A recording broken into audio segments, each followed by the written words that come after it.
CEO pulls over to help a pregnant stranger stranded in a storm and ends up discovering an unexpected connection that feels like fate. But before we dive into the full story, let me know where you're watching from and what time it is. Now, subscribe to the channel and let's get started. The rain fell with an intensity that seemed almost unreal, turning city streets into rushing rivers. In the heart of a busy metropolis, traffic lights flickered in and out, powerless against the raging storm.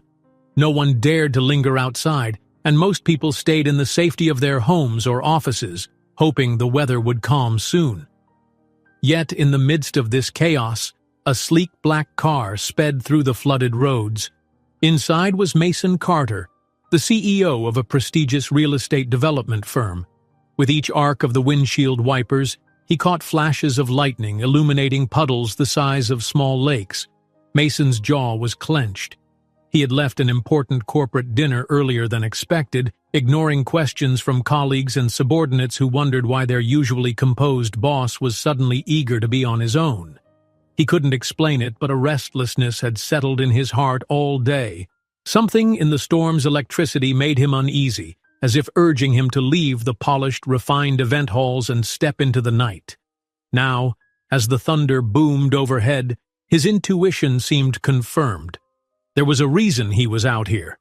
Up ahead, the glare of his headlights revealed a silhouette moving slowly along the flooded sidewalk. The figure was limping, waterlogged hair plastered to a pale face. Mason slowed down reflexively, pulse kicking up. A pregnant woman? What was she doing out in weather like this? He pulled over, rolling the window down just enough to keep the drenching rain from pouring in. The woman didn't even notice at first. Her shoulders sagged under a drenched coat, and each step seemed an effort.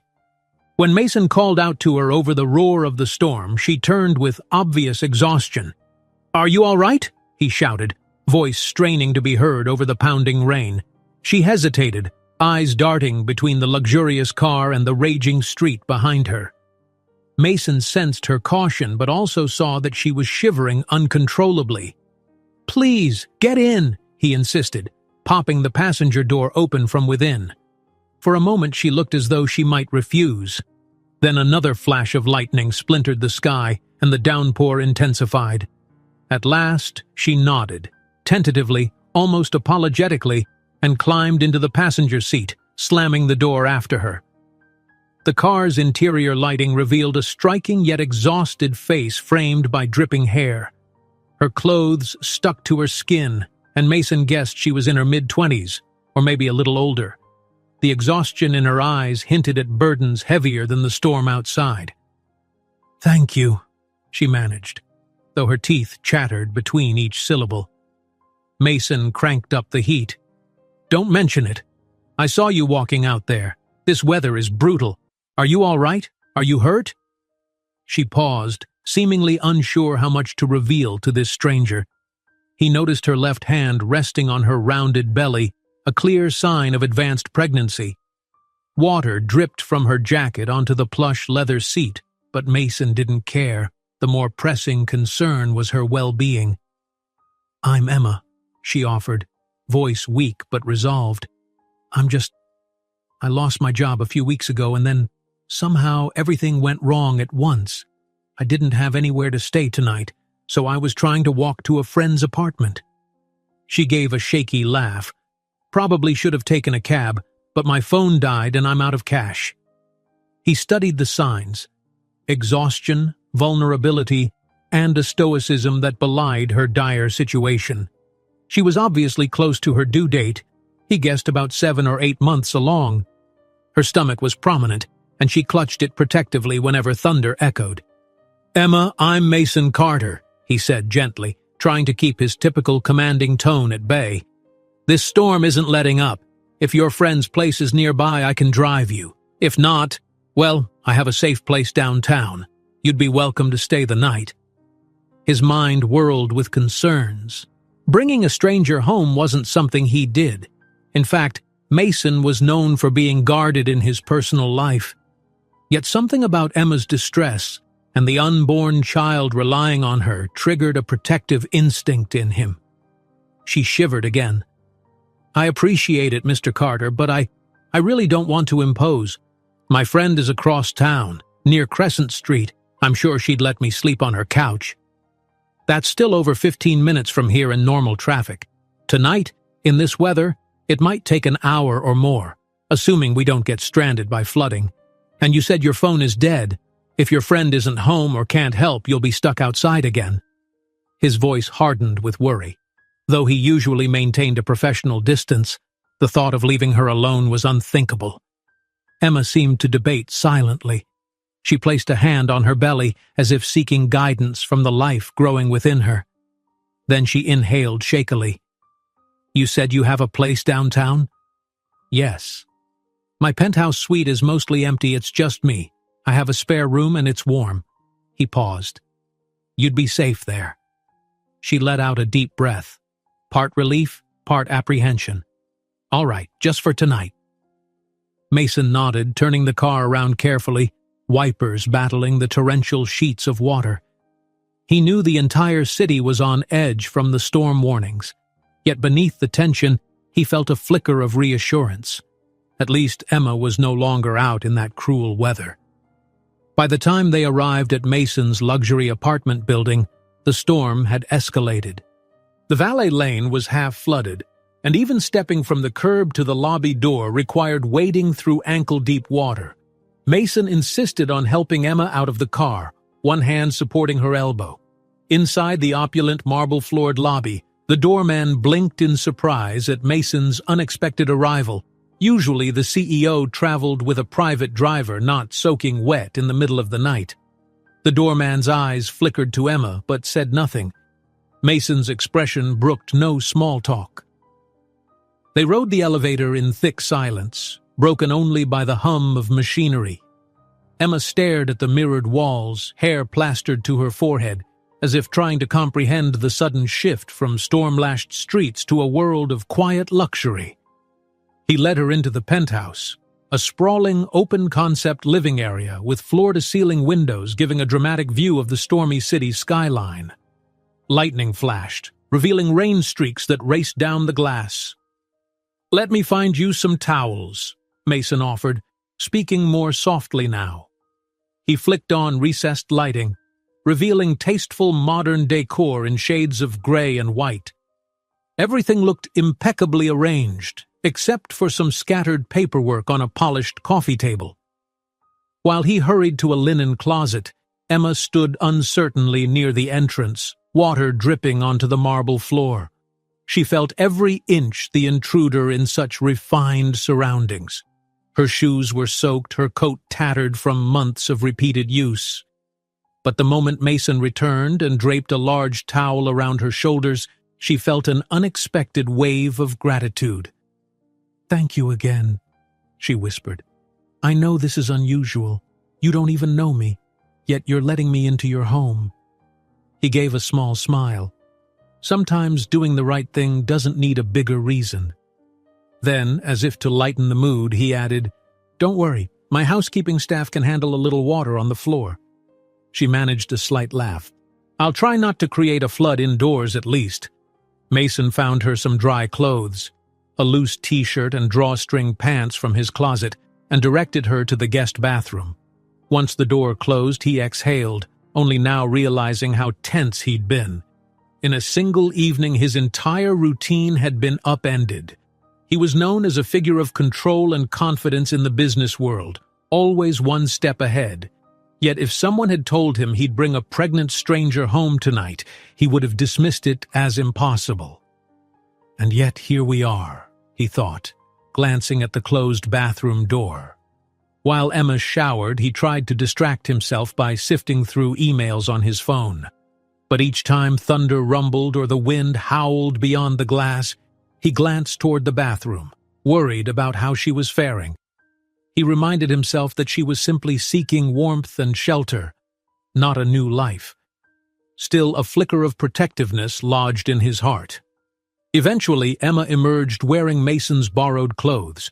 She had a towel pressed to her damp hair, and her face looked a little more relaxed, though dark circles under her eyes betrayed her fatigue. "That's better," Mason said, gesturing toward a plush armchair. You should sit. Let me get you something hot to drink. Tea or coffee? She hesitated. Tea would be nice. He moved to the sleek, state-of-the-art kitchen, rummaging through a cabinet until he found a selection of gourmet teas. He seldom drank tea himself, so he was relieved to discover a box likely left by a former staff member. Meanwhile, Emma settled into the armchair, the city's storm-lashed skyline behind her. With the warm lighting around her, she almost looked at peace.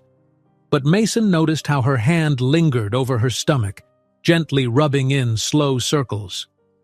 "How far along are you?" he asked quietly, returning with a steaming mug. She took it gratefully, inhaling the soothing aroma. "About 7.5 months. Feels like it could be 8. Time has been confusing lately." Mason nodded, not wanting to pry too deeply yet. "Did you get checked by a doctor recently? Everything's okay with the baby?" She sipped the tea, eyes flicking to the glass windows where lightning still ignited the night sky in jagged bursts. "I haven't been to an appointment in a while. My health insurance lapsed after I lost my teaching job, so I've been managing. I know that's not ideal."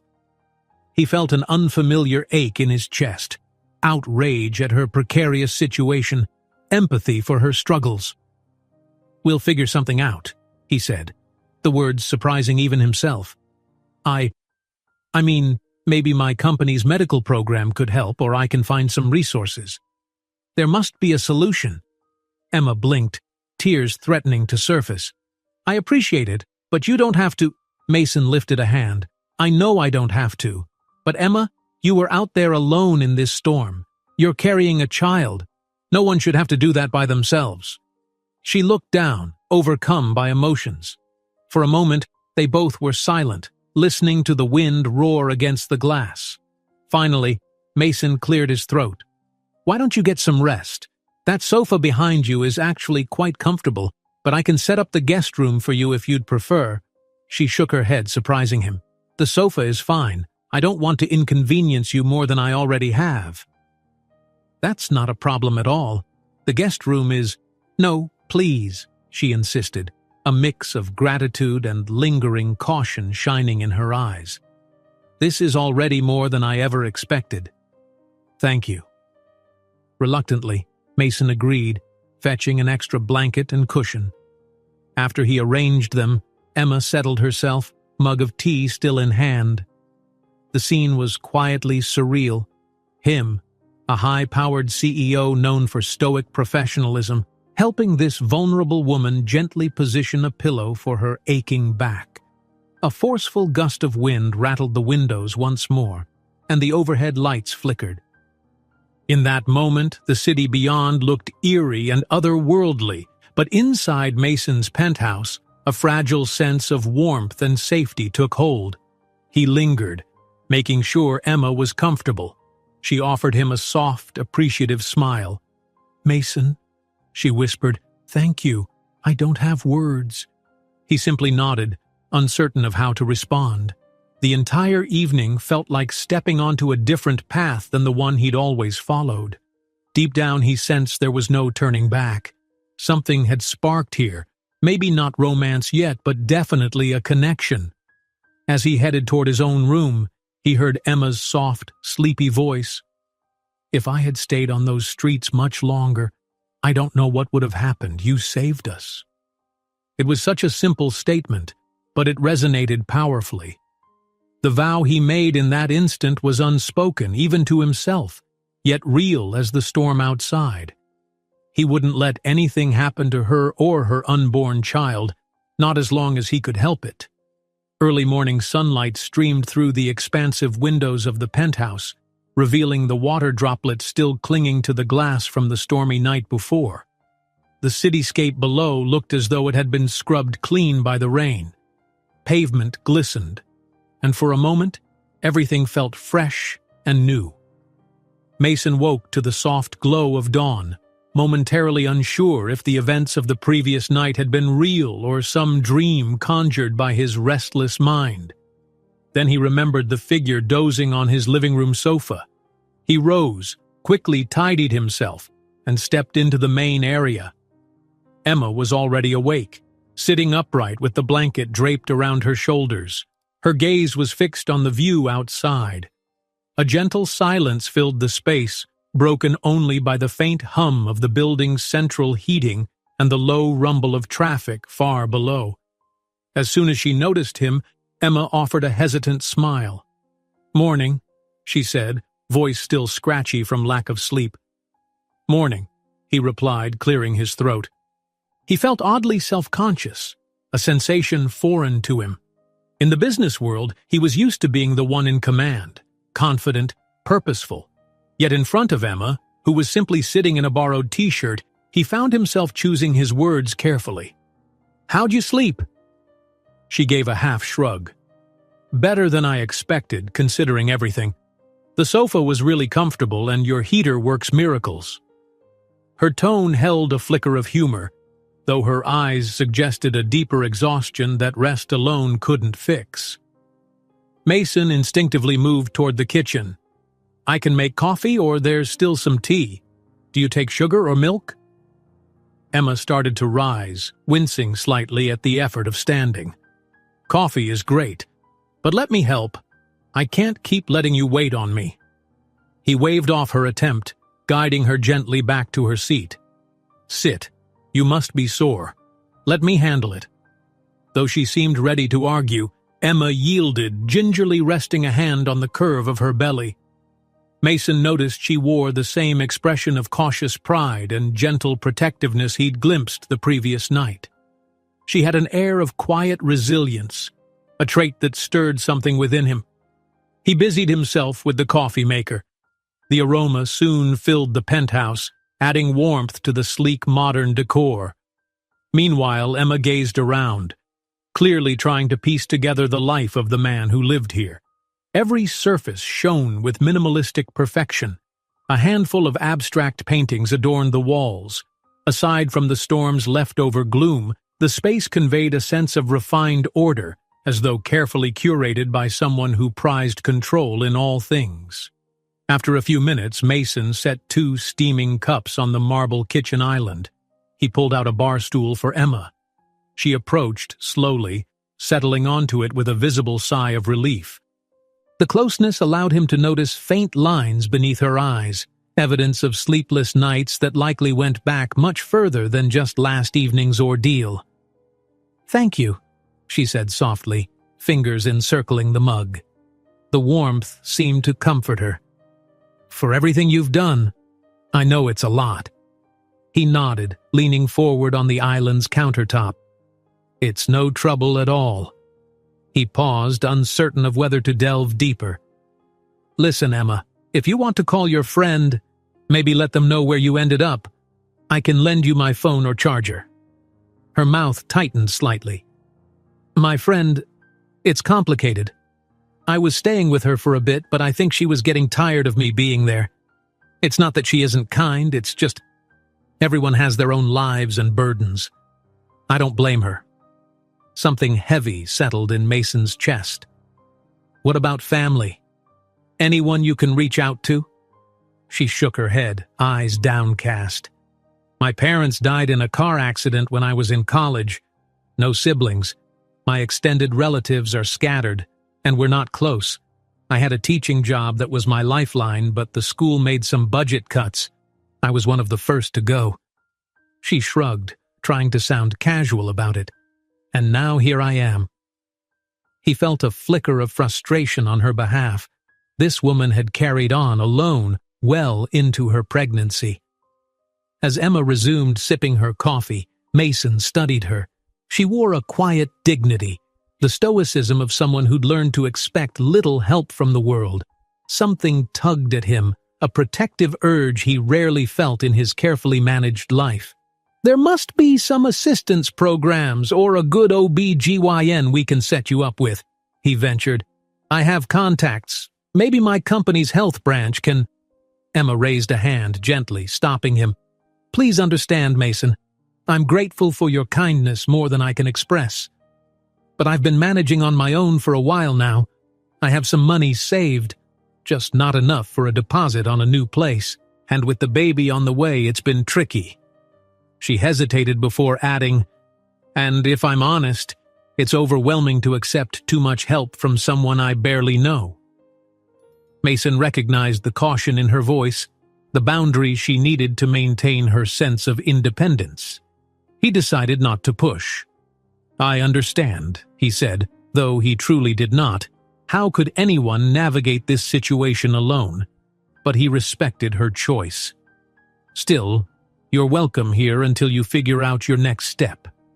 Emma seemed taken aback, blinking rapidly as though unsure she'd heard him correctly.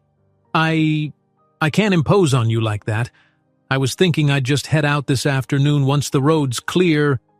He shook his head resolutely. "Emma, you don't have a phone right now, you have no stable housing, and you're almost 8 months pregnant. Last night was a warning. These storms aren't going away for a while, and the city's dealing with flooding. Let's not risk another situation where you're alone in the worst circumstances." She stared at him, lips parted in silent surprise. Then her expression softened. "That's incredibly generous. I just don't know what I did to deserve—" He swallowed, forcing a small smile.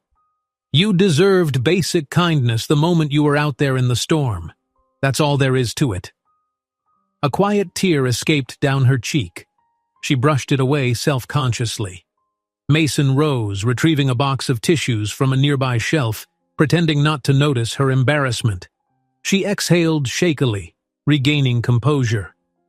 "If I stay, I promise I won't be a bother. And I'll do whatever I can. Cook, clean, something." She trailed off, unsure how to repay him. He handed her a tissue. "You don't owe me anything. Just focus on resting.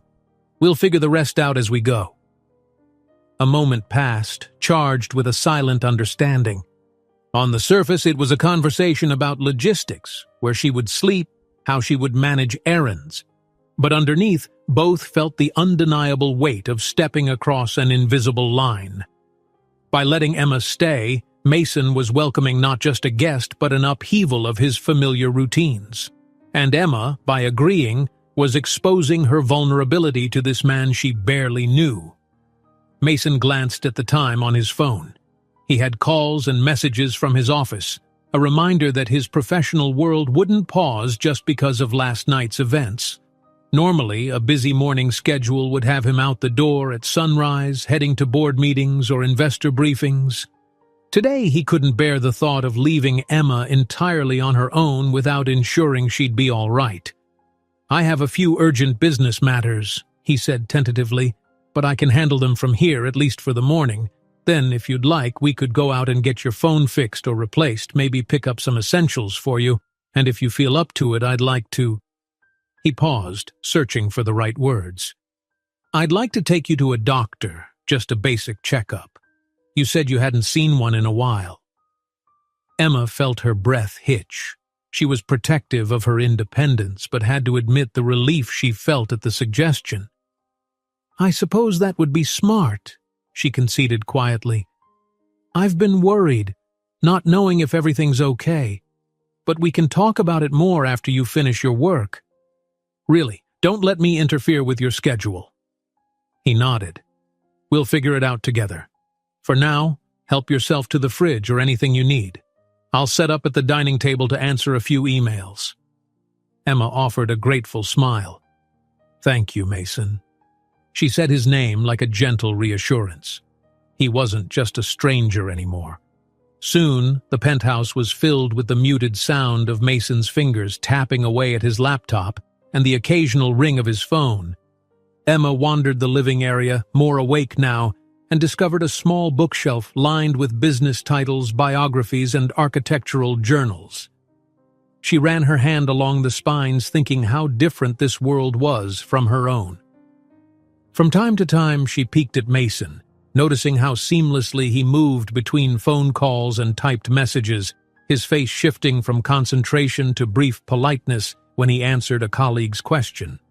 She wondered what his employees would say if they knew their formidable boss had spent the night rescuing a pregnant stranger. The thought almost made her laugh. During a lull in his calls, Mason glanced over at Emma. Their eyes locked for a moment, exchanging a look of shared understanding.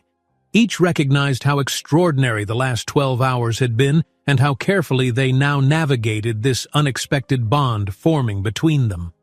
After another round of messages, Mason called out, "I ordered groceries. They'll be delivered shortly." He rose from his seat, stretching his arms. "If you're hungry, we can cook something or see what gets delivered." Emma's stomach growled on cue, and she flushed. "I'd love a small breakfast, if that's all right. I can help." He led her to the kitchen with a gentle wave of his hand. The two of them moved around the space, Emma chopping fruit with surprising skill, Mason frying a couple of eggs. The ambiance felt oddly domestic for two people who'd only just met. Outside, the sun shone on skyscrapers, revealing the city's post-storm shine. Between the sizzling pan and the fresh scent of fruit, Emma found herself relaxing. She caught Mason's eye, a smile forming. He responded with a slight grin, one that softened his usually serious features. It was a morning of fragile, quiet beginnings. Both recognized that before them lay unknown territory, shared meals, mutual cooperation, and maybe even fleeting moments of closeness amid the turmoil. In the background of Emma's mind, a voice reminded her that she had to be cautious, that no amount of kindness guaranteed lasting safety. But another part of her, one that had been lonely for so long, clung to the hope that maybe, just maybe, she'd found the ally she so desperately needed. Meanwhile, Mason sliced bread for toast and stole glances at Emma's soft expression. Was it possible that fate had led him to that rain-soaked street corner last night? He tried not to dwell on such romantic notions. After all, he was a man of logic and strategy. Yet he couldn't deny that something about this encounter was changing him. As they plated their makeshift breakfast, he felt a quiet thrill in the pit of his stomach, as if he were on the cusp of a decision that could alter the very course of his life. Outside, the midday sun had just begun to conquer the lingering clouds, revealing bright patches of blue sky. In a matter of hours, the world seemed transformed from last night's raging storm to a calm, crisp day. Emma and Mason finished their modest breakfast, toast, fruit, and scrambled eggs, and then cleared the plates together. Every so often they caught each other's gaze and exchanged an almost shy smile, as if both recognized that life had taken an unexpected turn in the span of a single night. "I'll just rinse these quickly," Emma offered, bringing dishes to the sink. When she reached for a sponge, Mason gently took it from her. "Let me. You need to rest," he insisted. She couldn't help but let out a small laugh. "Mason, you've already fed me, given me clothes, offered me a place to stay. If you insist on doing the dishes too, I'll have nothing left to contribute." He paused, sponge in one hand, looking slightly torn. "I guess. Just promise not to overwork yourself. He cleared his throat, feeling a subtle flutter of self-consciousness. "I worry about you." His words echoed quietly in the airy kitchen. Emma's smile softened, a warmth tugging at her chest. "Okay," she said, voice gentle. "I promise I'll be careful." When they finished tidying up, Mason settled into a chair near the large windows. He tapped a few messages on his phone, while Emma lingered by the countertop, occasionally sipping water. She glanced at the city skyline, crisp and gleaming after the storm. In a few hours, they planned to visit a phone store so she could replace her dead, waterlogged device. Afterward, they would go to a doctor's appointment that Mason was hastily arranging. Emma felt nerves flutter in her stomach. For months, she'd been alone, unemployed, evicted from her tiny apartment, drifting from couch to couch. She'd long dreaded the day she'd have to face a medical exam with no health insurance or stable support. Yet now, within 24 hours, she'd met someone offering to accompany her step by step. It was surreal. Eventually, Mason stood. "I managed to get in touch with a contact at a private clinic downtown. They can see you later this afternoon if that's not too soon." His tone held a quiet undercurrent of concern. She let out a breath she hadn't realized she was holding. That's good," Thank you. He inclined his head, then checked his watch. We'll leave in about an hour to handle your phone situation first. That is, if you're feeling up to it. I'm all right, she assured him, pressing a hand gently over her abdomen. The baby has been quite active this morning, which I'll take as a good sign. She hesitated before adding, I'm a little nervous about the appointment, but I know it's necessary. Mason's expression softened. You don't have to explain. I can't imagine how stressful this must be, especially without support. He caught himself before he said more. Some deeper question lingered. Where was the baby's father in all this? Emma had mentioned no one, but he reminded himself it wasn't his place to pry, especially not now. If at any point you change your mind or feel uncomfortable, just say the word. She nodded, appreciating how he kept the conversation free of judgment or demands. I will, she promised, but I think it's time. I need to know if everything's on track. They left the penthouse an hour later. Mason donned a sleek navy suit jacket, though he'd left the tie behind to keep the day's errands more informal. Emma borrowed one of his black umbrellas, noticing the continued soggy state of her old coat. The doorman greeted them with professional politeness, only allowing a hint of curiosity to cross his features when he saw Emma. Regardless, he swiftly helped them hail a car. As they rode the elevator down, Emma felt her heart pounding. This was the first time she'd stepped out in public with Mason, and a small part of her worried about how she looked. She wore a simple maternity blouse Mason had fetched from a nearby shop that morning. One of his assistants had arranged a rush delivery, plus the same loose-fitting pants from before. She reminded herself that vanity had no place here. She needed a functioning phone, prenatal care, and safety for her baby. But still, maybe she wanted to appear confident in front of Mason, who exuded a natural poise that came from years of corporate leadership. She forced her shoulders to relax, eyes fixed on the polished elevator doors. When they reached the lobby, the doorman greeted them again, this time with an umbrella at the ready. The sky was mostly clear, but small puddles lingered. The city bustled with renewed energy, people returning to their daily tasks after the storm's interruption. Mason led Emma to a black SUV waiting by the curb, driven by an older chauffeur who nodded respectfully. "Morning, Mr. Carter," the chauffeur said, eyeing Emma politely but without overt surprise. Perhaps he'd been trained well in the art of discretion. "Shall I take you to the phone store on Center Avenue?" "Yes, please, Mark," Mason replied. He helped Emma into the back seat, then followed after her. A swirl of unfamiliar sensations enveloped Emma. She was not used to such formality, nor the quiet efficiency of a private driver. She clutched the borrowed umbrella, feeling slightly out of place. The drive was smooth, and within 15 minutes they arrived at a high-end electronics store. Mark opened the door for them, and Mason guided Emma inside.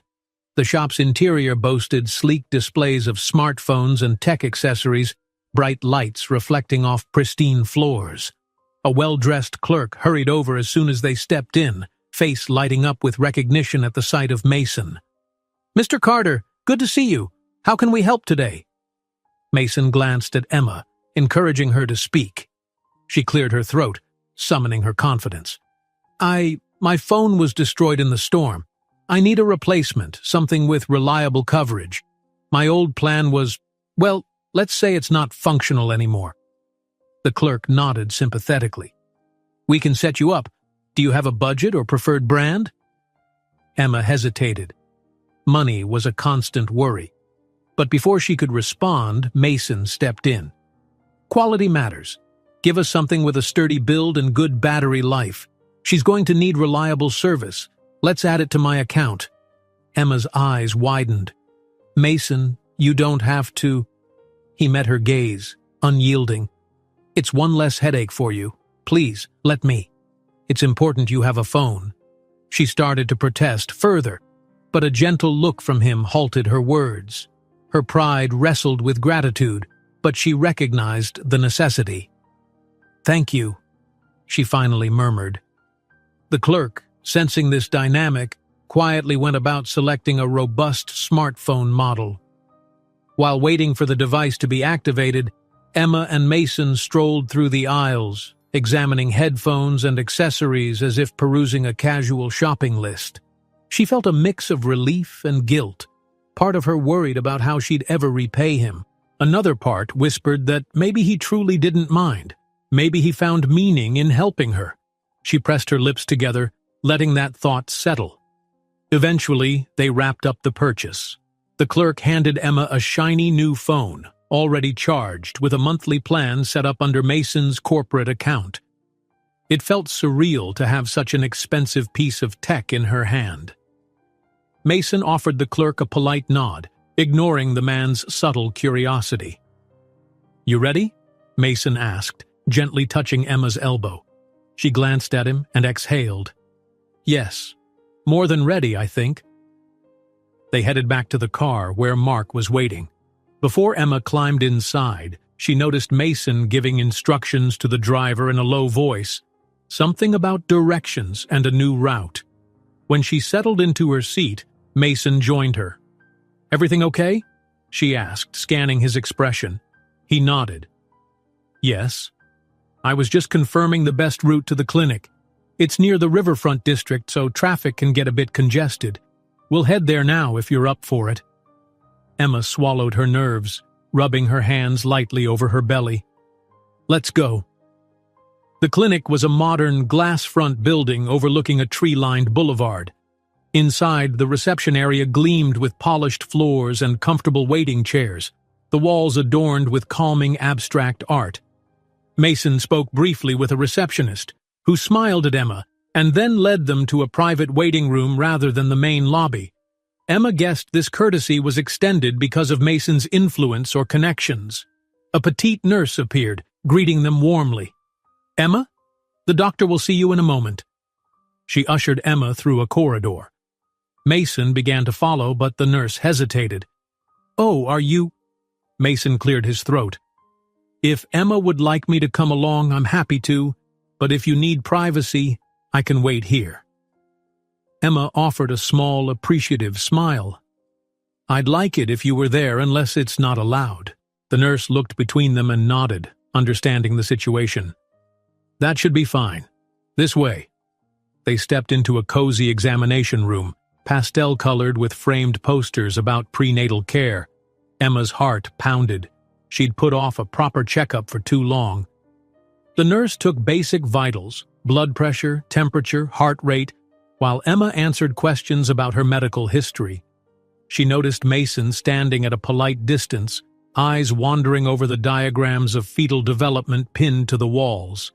When the doctor arrived, a tall woman with kind eyes, Emma relaxed slightly. Dr. Harper introduced herself, shook Emma's hand, then Mason's. She skimmed the chart the nurse had compiled. "Let's see," Dr. Harper said gently. "You're around 30 weeks along by your last estimate, correct?" Emma nodded. "Yes, that's what I believe." "All right, let's do a basic ultrasound and see how things look. Have you felt consistent fetal movement recently?" Emma nodded again, relief creeping in. "Yes, plenty of kicking and rolling, especially in the mornings." "Good sign. We'll check the baby's heartbeat, measure growth, and see if you need any immediate interventions." Emma lay back on the exam bed, trembling inside. Mason stood near her head, offering a reassuring nod as she stole a glance at him. Dr. Harper chatted calmly as she prepared the ultrasound machine, explaining each step. Soon, cold gel touched Emma's abdomen, causing her to inhale sharply. The wand glided over her skin, and static images flickered on the screen. Mason leaned forward, gaze riveted. His world was boardrooms and budgets, but now it shrank to the flicker of a tiny form on the monitor. Within moments, a rapid heartbeat filled the room, an unmistakable whoosh-whoosh that drew every ounce of attention. Emma felt a surge of emotion so strong it brought tears to her eyes. "There's the baby," Dr. Harper announced, smiling. "Heartbeat is strong, measuring well within the normal range. Growth appears consistent with about 31 weeks. Everything I see suggests a healthy pregnancy." Emma's chest felt tight with gratitude. She blinked back tears, recalling the months of worry, the nights spent tossing and turning on someone else's couch, not knowing if her baby was developing properly. Hearing that steady rhythm was like a miracle. She shot Mason a trembling smile. He swallowed hard, returning her look. "That's really good," he managed quietly, voice thick. The significance hit him square in the chest. He was a stranger to this child, yet somehow he felt invested, relieved that this small life was thriving. Dr. Harper measured the baby's head circumference, checked fluid levels, and confirmed no immediate red flags. "You should schedule regular visits now, especially as you're in the final stretch. We can help arrange that. Do you have insurance or a plan in place?" Emma's shoulders slumped slightly. "I lost my coverage. I've been out of work, but I'm hoping to fix that soon." Mason spoke before she could say more. "We'll make sure it's taken care of. In the meantime, is there a way to set up some interim solution here at the clinic? Even if it's out of pocket, I'd like Emma to continue receiving care." Dr. Harper nodded. "We can discuss options. Let's not let finances prevent you from proper prenatal care. Our billing department can work out a payment plan if needed. The important thing is you stay healthy." Emma reached for Mason's hand on impulse, a surge of gratitude overwhelming her. She half expected him to flinch, but he didn't. His fingers closed gently over hers, warm and steady. The quiet moment passed between them, unspoken promises shimmering in the air. She was grateful, beyond words, for the fact that he was standing here, unwavering in his support. The rest of the appointment went smoothly. Dr. Harper offered dietary advice, recommended vitamins, and urged Emma to rest whenever possible. Emma listened carefully, comforted by the normalcy of it all. The nurse handed over pamphlets for birthing classes and postpartum resources, which Emma accepted with a subdued murmur of thanks. By the time they left the exam room, Emma felt lighter, as if a weight had slid off her shoulders. She had a new phone, a sense of direction for medical care, and the knowledge that her baby was developing well. And she wasn't alone, not this time. While Mason handled paperwork at the reception desk, Emma stepped out into the hallway, taking a moment to breathe. Her mind buzzed with a mix of relief and uncertainty. She wasn't sure how long she could remain in Mason's orbit without crossing lines or complicating his life. Yet a quiet part of her didn't want to leave. Whatever unspoken bond was forming, she found solace in it. Mason approached, tucking receipts into his jacket pocket. "All set," he said quietly. "Shall we head home? You must be exhausted." She looked up, meeting his gaze. "Home," she repeated softly. The word lingered in the air. For the first time in months, it didn't feel empty. "Yes, let's go." Together they walked out into the bright afternoon. Mark had the SUV waiting by the curb. The city bustled around them, normalcy resuming after the previous night's storm. But for Emma and Mason, everything felt subtly changed. The roar of traffic and the hustle of pedestrians washed over them like background noise. They climbed into the car, each lost in their own thoughts. Gratitude, relief, a cautious hope for what might lie ahead. As they pulled away from the clinic, Emma glanced at her reflection in the window. Her hair was slightly disheveled, her posture tense with leftover adrenaline. Yet there was a spark in her eyes she hadn't seen in a long time. She placed a hand over her abdomen, feeling the baby's gentle shifts. Mason's presence beside her felt reassuring, almost natural. Neither spoke for several blocks, content with a companionable silence. Then Mason's phone buzzed, snapping him out of his reverie. Another work call, no doubt. He hesitated, looking at Emma. She just nodded, indicating it was fine to pick up. As he answered, speaking in low tones about some business deal, Emma gazed down at her brand-new phone. She started tapping out a message to her friend, letting her know she was safe and had found a temporary place to stay, though she left out the details of exactly who was helping her. When Mason finished the call, he set the phone on his lap. "I might have a conference call tonight," he admitted with a faint grimace. "It's important, but I'll try not to let it take too long. Are you okay with me working at home? Emma smiled gently. Of course, this is your life, your career. I'm the one invading your space. He shook his head. Don't call it that. You're not invading anything. Silence again, more charged now. An emotion Emma couldn't name flickered in the air, fragile and tentative. She wondered if he felt it too, the sense that they were on the verge of something both comforting and terrifying. They approached the penthouse building. The doorman signaled them in, and once again they were met with discreet courtesy. Mark parked and handed the keys to the valet, while Mason helped Emma up the steps. The day had left her tired, physically and emotionally, but also hopeful. As they rode the elevator skyward, Emma pressed a palm to the mild ache in her lower back. The baby was making its presence felt, and she realized she might need to rest soon. Mason seemed to notice her discomfort. Let's make sure you take it easy the rest of the day, he said softly. We can order dinner in. Any cravings? Italian? Thai? Emma couldn't recall the last time someone asked what she wanted for dinner, simply to please her. She managed a small laugh. Thai sounds nice, she said. Maybe something mild. He nodded, watching the floor numbers light up. Then he lifted his gaze to her, eyes warm. Sounds perfect. When the elevator doors slid open, Emma stepped out into the penthouse, inhaling the faint scent of cedar and fresh air. Mason followed, letting the door close behind them.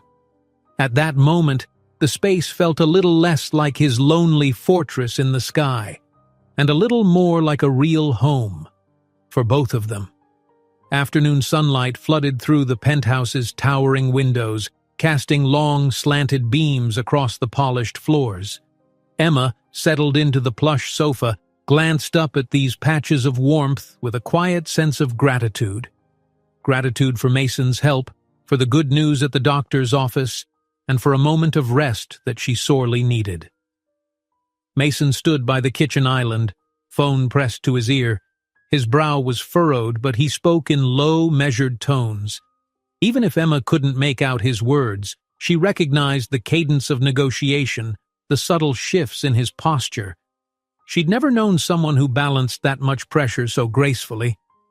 Whenever he glanced her way, however, his features softened briefly, as if the stress lifted. She rested against a pillow, placing her hand on her abdomen. The baby nudged gently, little kicks reminding her of the new life growing inside. Was it only yesterday she'd been trudging through the storm, with nowhere to go and no certainty of tomorrow?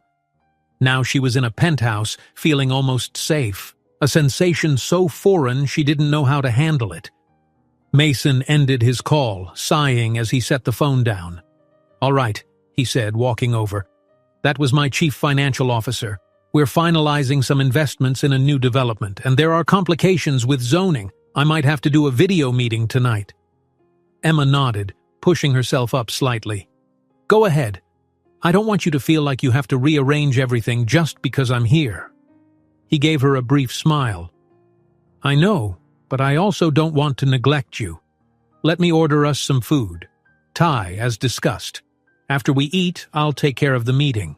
Shouldn't last more than an hour. Emma massaged a mild twinge in her lower back. Thai sounds perfect. And don't worry, I'll be fine. Mason reached for his phone again, stepping aside to place the dinner order. He spoke in hushed, confident tones, coordinating the delivery. During that brief moment, Emma's gaze drifted around the penthouse once more, examining details she hadn't noticed before. The abstract sculpture near the window, the row of business journals on a glass bookshelf, the perfectly arranged furniture that gave the living space a showroom-like quality. Little by little, she realized Mason's home seemed designed for function and style, but not necessarily for comfort or community. There were no photographs, no casual clutter, no signs that family or friends gathered here often. When he rejoined her, she saw traces of that same lonesomeness in his eyes, though hidden behind a veil of composure. Dinner will be here in about 30 minutes, he said, taking a seat in an armchair across from her. "Thank you," she replied, letting her fingertips trace patterns on the sofa cushion. For a moment, neither spoke. The quiet wasn't awkward, but it was charged with unspoken curiosity. Finally, Emma decided to gently bridge the gap. "Mason, I don't know much about you. I mean, I know you're a CEO. I see how busy you are. But I don't even know which company you run." He gave a rueful half-smile, as if recalling he'd never introduced himself properly beyond that chaotic night. "Carter Developments. We specialize in commercial real estate. Office towers, luxury apartments, mixed-use projects. My father started it decades ago, and I took over after I got my MBA. Been trying to expand ever since." Emma's expression brightened with interest. "That's impressive. Do you enjoy it?" He paused, considering. "I do. Most of the time. It's a lot of responsibility. Hundreds of employees, shareholders, big clients.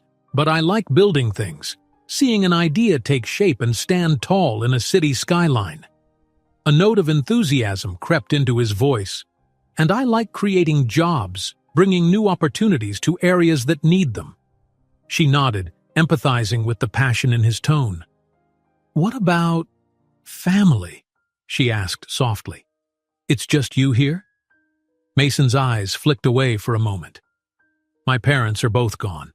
My mother passed away when I was in college, my father a few years later. I don't have siblings, extended relatives, not really close." His voice lowered. "So yes, it's just me. I have staff, of course, a driver, a housekeeper who comes in part-time, people who keep things running, but no one else lives here." Emma's heart twisted. She saw parallels between their lives. Both had lost parents, both navigated the world without that immediate familial anchor. "I'm sorry," she said gently. He offered a tight smile, acknowledging her empathy. "Life goes on," he murmured. "And yours? I know you've mentioned losing your parents, but are you truly on your own? What about the baby's father?" The question hung in the air. Emma's stomach clenched, though she knew it was bound to arise sooner or later. She swallowed. "He left," she said, trying to keep her voice steady. "When I found out I was pregnant, I was overjoyed, and he seemed happy enough at first. But then things started getting hard. We had money issues. I lost my job. She forced herself to meet Mason's gaze. "He walked out, said he wasn't ready. I haven't seen him in months." A flicker of anger passed through Mason's expression, quickly reined in.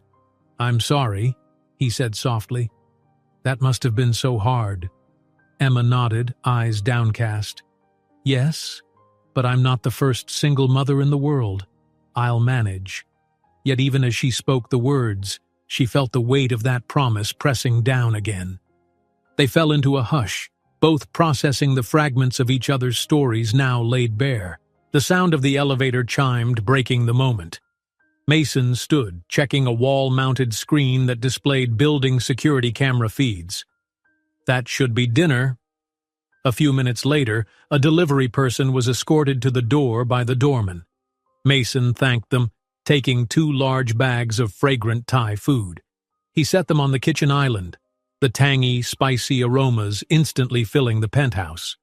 Emma inhaled appreciatively, her appetite waking up. They sat at the sleek dining table, a glass surface with minimalistic chairs, unpacking containers of pad thai, green curry, and steamed vegetables. Mason passed her utensils and poured water into tall glasses. Emma recalled how rarely she'd enjoyed a real sit-down meal in recent months. Usually she ate whatever she could afford on the go. Once they began to eat, the conversation turned lighter. Emma admitted she'd once wanted to travel the world, though her teacher's salary never allowed for much beyond short road trips. Mason shared a bit about a recent trip to Tokyo for a business conference, how he loved the city's contrast of ultra-modern skyscrapers and centuries-old temples. They compared notes on favorite foods, each discovering they both liked mild heat in their curries. Partway through the meal, Emma felt another gentle kick, causing her to shift in her seat and place a palm on her side. She let out a faint laugh. "I think the baby likes the curry." Mason paused, chopsticks mid-air.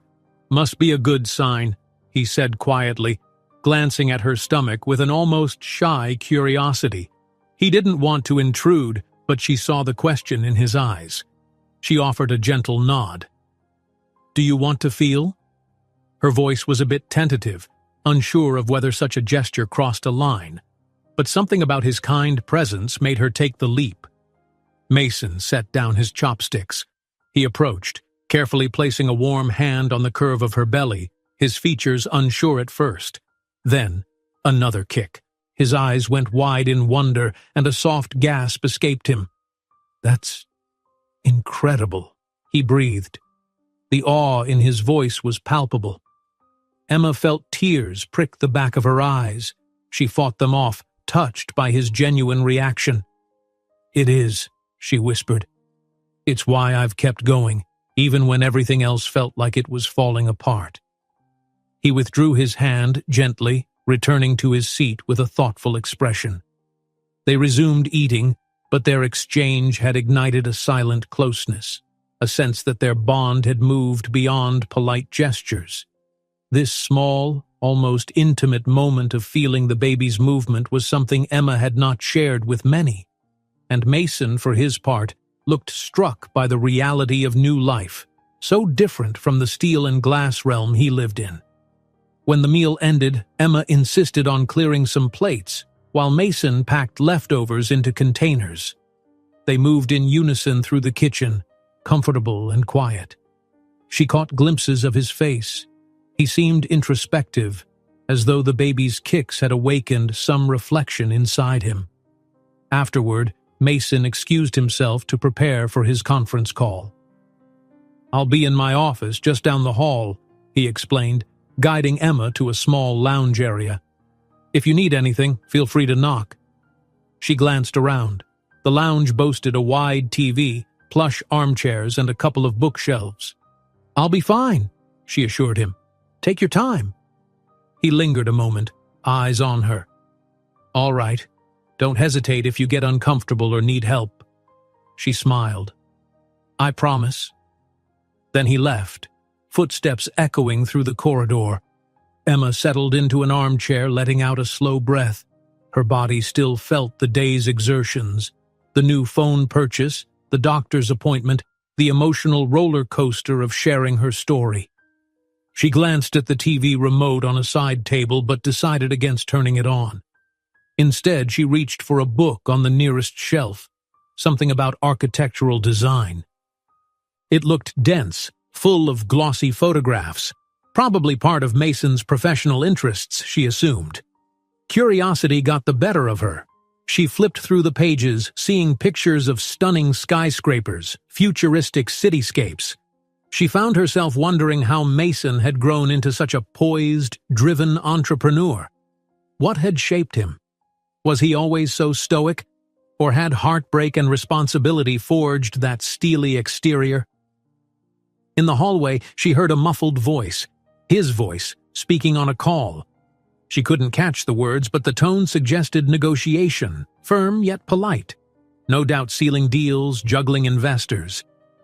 She closed the book, gazing out the lounge window. Twilight had begun to drape the skyline, the city lighting up in a tapestry of neon signs and street lamps below. Time passed. Emma realized she was dozing off, lulled by the quiet and the soft chair. After an indeterminate stretch, she blinked awake to see Mason standing near the doorway. She straightened, heart fluttering at his sudden appearance. "Oh, I guess I fell asleep." His phone was still in hand, but the call must have ended. "How are you feeling?" he asked, stepping closer. His voice was gentle. She rubbed her eyes, noticing the penthouse lamps had been switched on. "Better.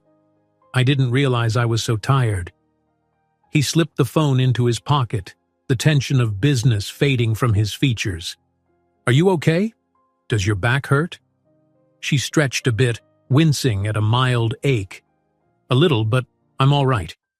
Dr. Harper said that's normal at this stage." Mason eased onto a nearby chair.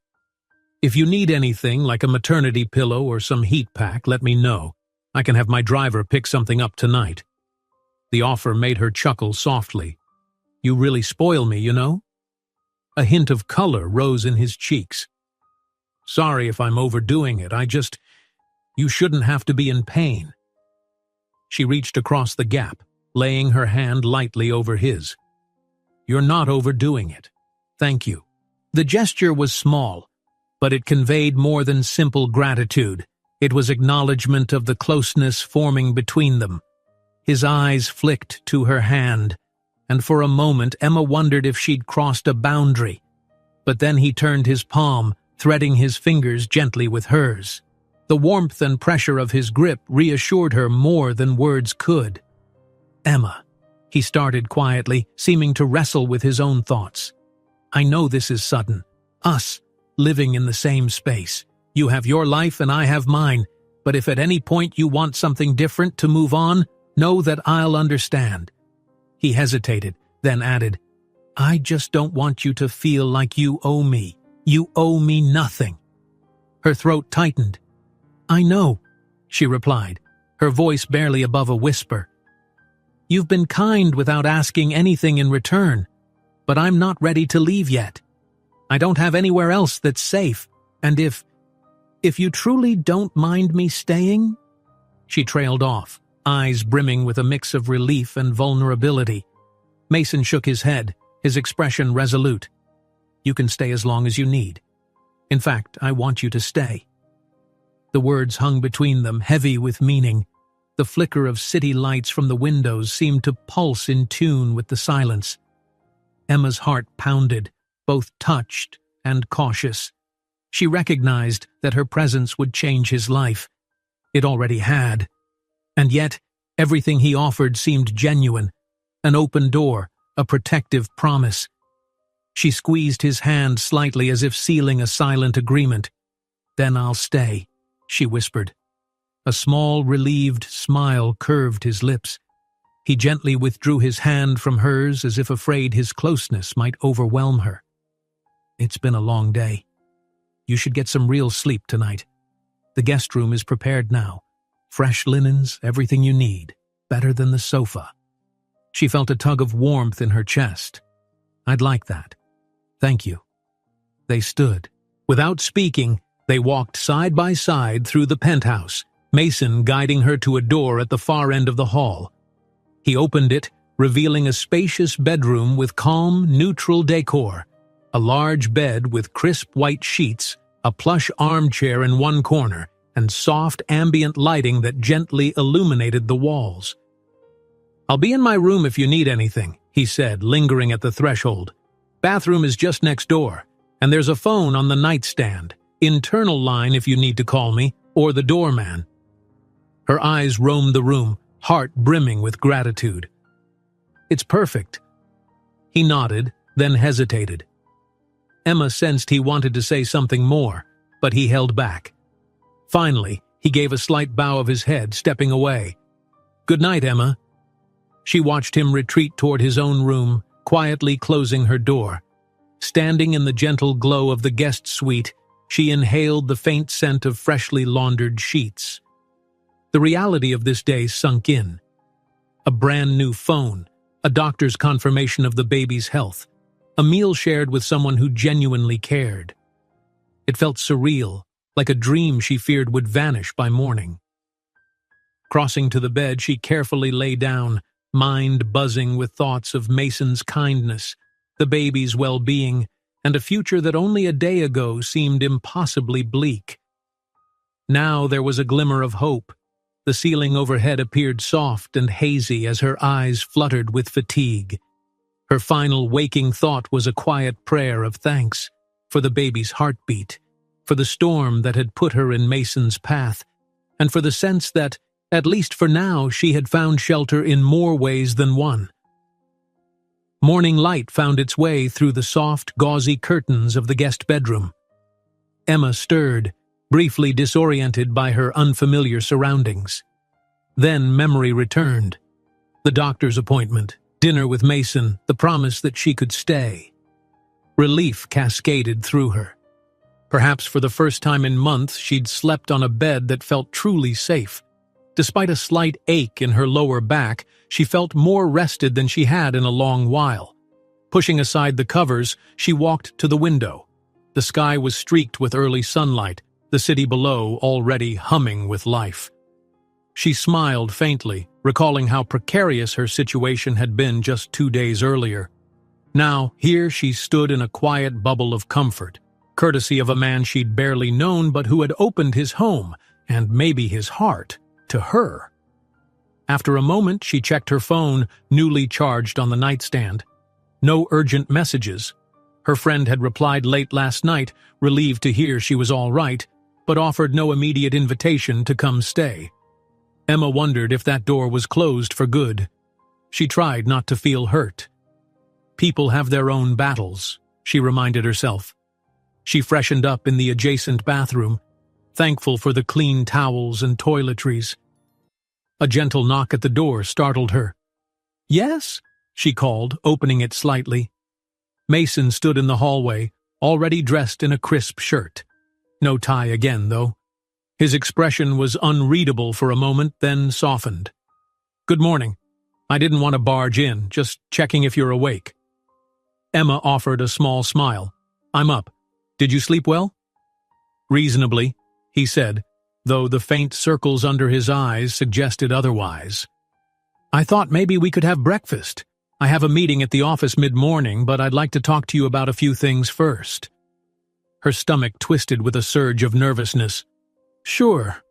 Let me just finish here and I'll be right out." Mason nodded, stepping back. "Take your time, I'll be in the kitchen." When Emma emerged a few minutes later, she found him at the stove, wearing a focused expression as he scrambled eggs in a non-stick pan. He'd set the table in the nook near the window, where the penthouse's panoramic view provided a breathtaking morning backdrop. She approached, noticing how comfortable he looked in his own domain. "I didn't know you cooked," she teased softly. He shot a quick, modest grin over his shoulder. "It's basic stuff. I'm no gourmet chef, but I figured you might want something more than cereal." Emma smirked. "I appreciate the effort. It smells great." She took a seat, resting her hands on the table, feeling the baby shift gently inside. It was one of those moments that felt almost domestic, like a scene from a life she never expected. Mason joined her shortly with 2 plates of scrambled eggs and toast. He set them down, then poured glasses of fresh orange juice. "I also have some fruit. Not sure if you have any morning sickness or cravings?" She laughed quietly, shaking her head. "Those days of morning sickness are mostly behind me, but fruit would be nice. Thank you." He fetched a small bowl of diced melon and berries. As they began eating, an easy silence settled. The eggs were warm and comforting, and Emma savored every bite. At one point she caught Mason watching her intently, as though he was memorizing the simple act of her enjoying a meal.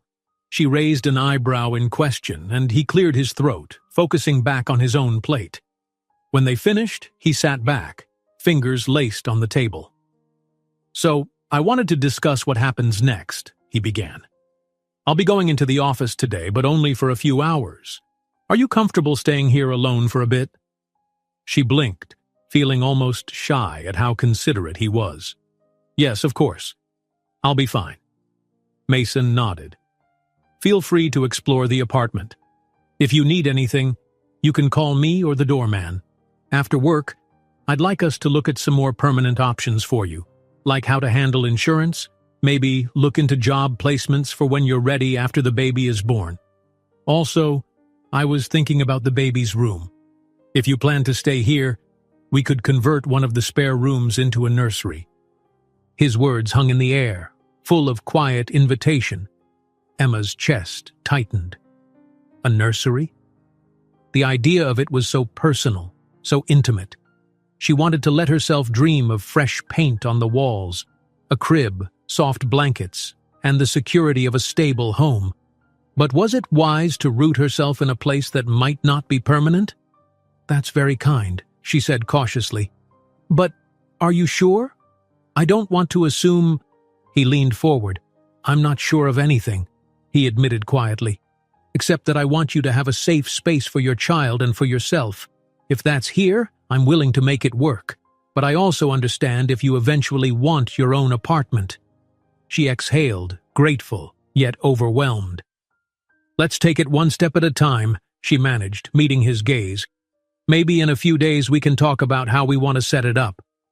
Mason gave a nod, looking relieved. Agreed. Half an hour later, Mason was dressed in a tailored jacket, his laptop bag slung over his shoulder. Emma walked with him to the door, feeling an unexpected twinge of nerves at the thought of him leaving. She reminded herself that she was hardly a prisoner here.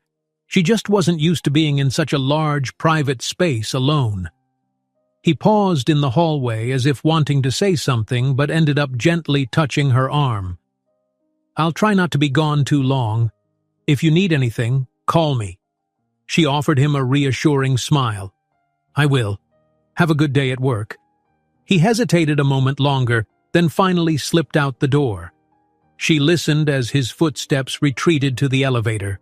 After he was gone, the penthouse felt notably still, no subdued phone chatter or quiet footsteps echoing through the open spaces. Needing to occupy herself, Emma explored the rooms she hadn't yet seen in detail. One spare bedroom was indeed empty except for a few stacked boxes of old files. Another had exercise equipment, an elaborate treadmill, weights, and a small TV mounted on the wall. She lingered by the windows there, transfixed by the city below. Eventually, she meandered into Mason's office. The door was ajar, so she figured it was okay. The space was as immaculate as the rest of the penthouse. A broad desk with a sleek computer monitor, books and binders on meticulously arranged shelves, and on the wall, a framed blueprint of Carter Development's first major tower. She recognized the building from pictures in an architectural magazine, recalled how it was hailed for its innovative design. A small sense of pride for him bubbled up inside her. On the desk sat a neat array of sticky notes and a single photograph in a minimalistic frame, one of the few personal touches she'd noticed. Emma leaned in, seeing a younger Mason, perhaps fresh out of college, standing next to an older man who she guessed was his father. They both looked serious, but the father's hand was on Mason's shoulder, a gesture of approval. The sight tugged at Emma's heart. She wondered how losing both parents had shaped him. Was that why he'd grown up so guarded yet so protective of those he cared for? She returned to the living room, flipping on the TV for background noise. A news channel reported on the city's plans to fix storm damage.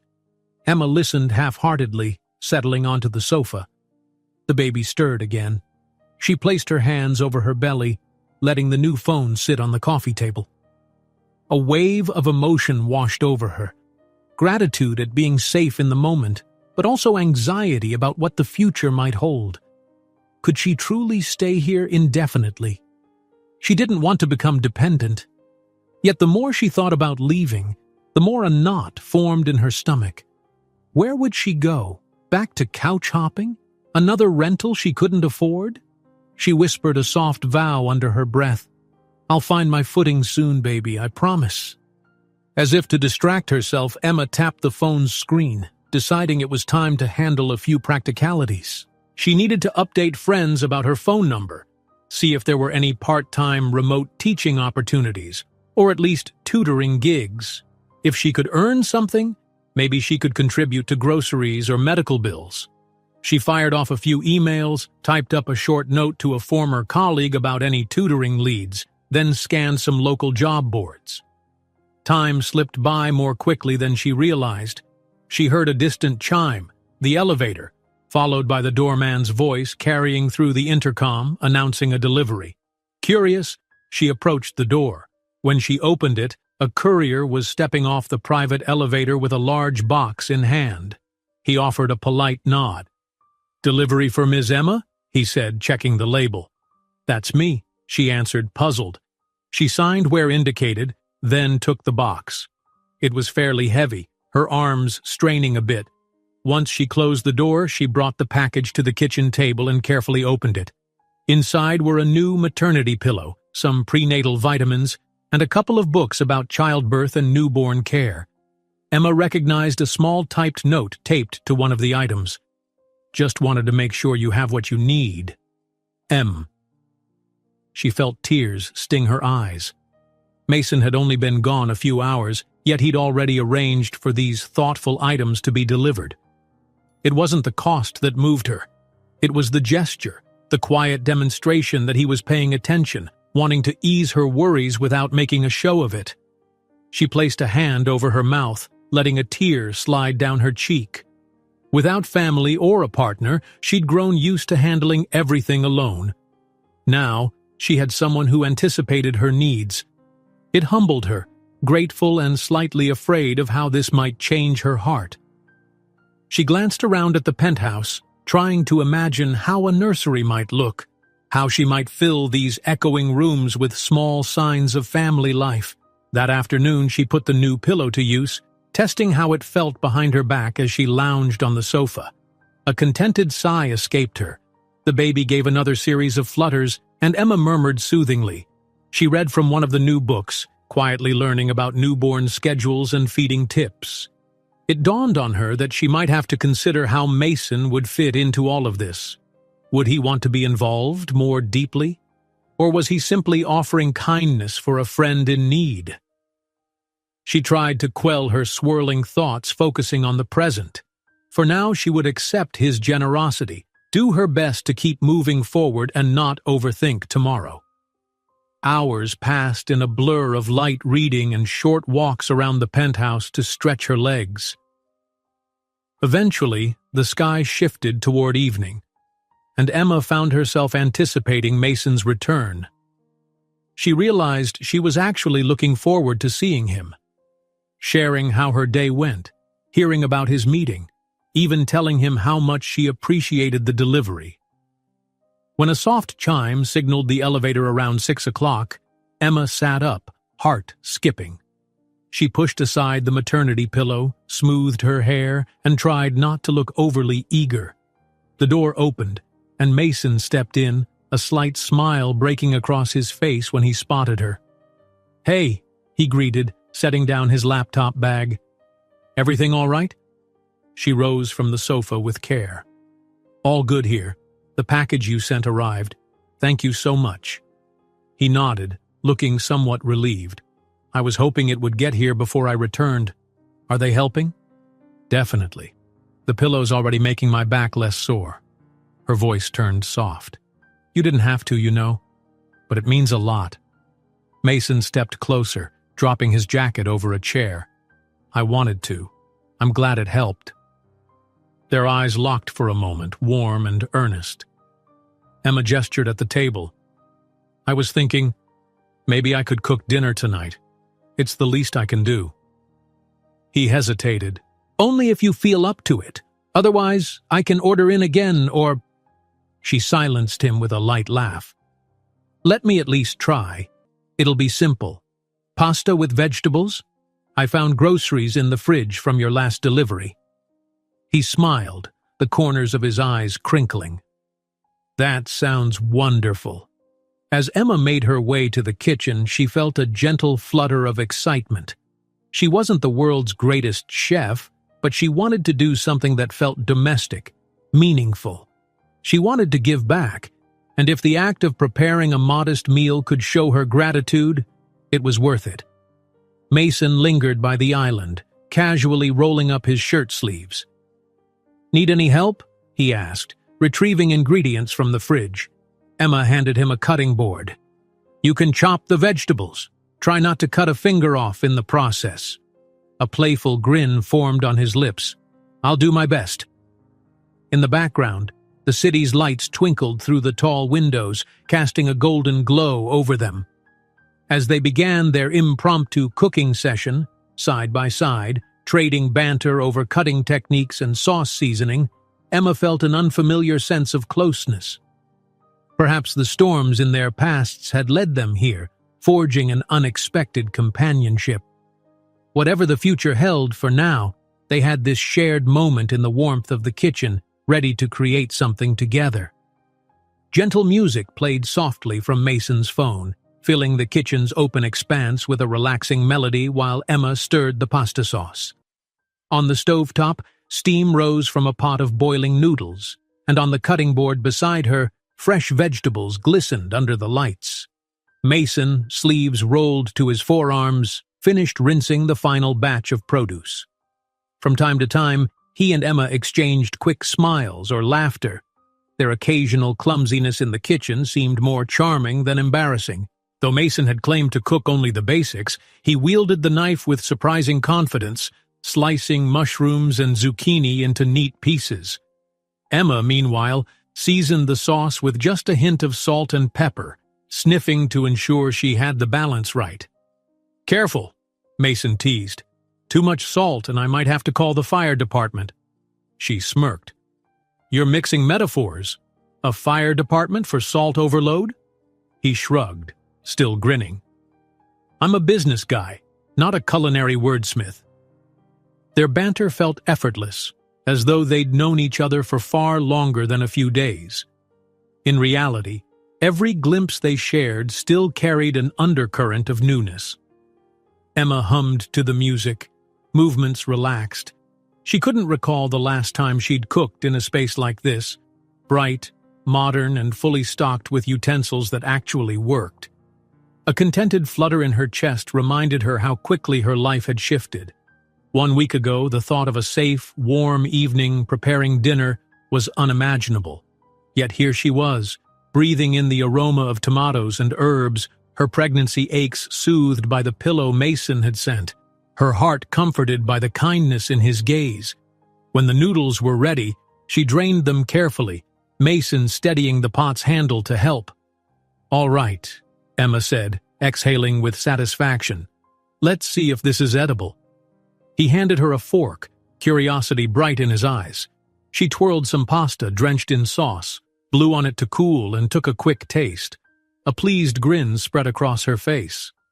"Not bad," she declared, "though it might need a pinch more salt." Mason chuckled. "You want me to grab the fire extinguisher or—" "Don't you start," she joked, giving him a playful nudge with her elbow. "Hand me the salt shaker instead." He did, and soon they were ladling the finished dish into 2 plates. The simplest pasta and vegetable sauce, yet it felt like a feast. Mason grabbed a bottle of sparkling water from the fridge. Together they moved to the dining nook by the window. City lights glowed beneath them, cars and street lamps stretching out in a sparkling grid. They settled into chairs, steam rising from the plates, the overhead pendant lamp casting a warm glow on their impromptu dinner. For a moment, neither spoke. They simply savored the first few bites. Emma was pleased that the sauce was flavorful yet not overwhelming, mild enough for her pregnancy-sensitive palate. Mason hummed approval, devouring the dish with enthusiasm. "This is wonderful," he said between bites. "I might hire you as my personal chef." Emma nearly choked on a laugh. "Oh, sure. My one signature pasta dish. I'd need to expand my repertoire if I were going to do this every day." He shook his head, serious despite the playful tone. "Sometimes it's the simple meals that mean the most. Thank you, Emma." She lowered her gaze, cheeks warming at the sincerity in his eyes. "You've done so much for me. I'm glad I could do something for you." They ate in comfortable silence after that, the easy companionship surrounding them like an invisible blanket. Now and then, Emma felt the baby give a light flutter, perhaps responding to the soothing music or the contentment filling her heart. She reached down to rub her belly, smiling softly to herself. When they finished, Mason insisted on clearing the plates. "You cooked.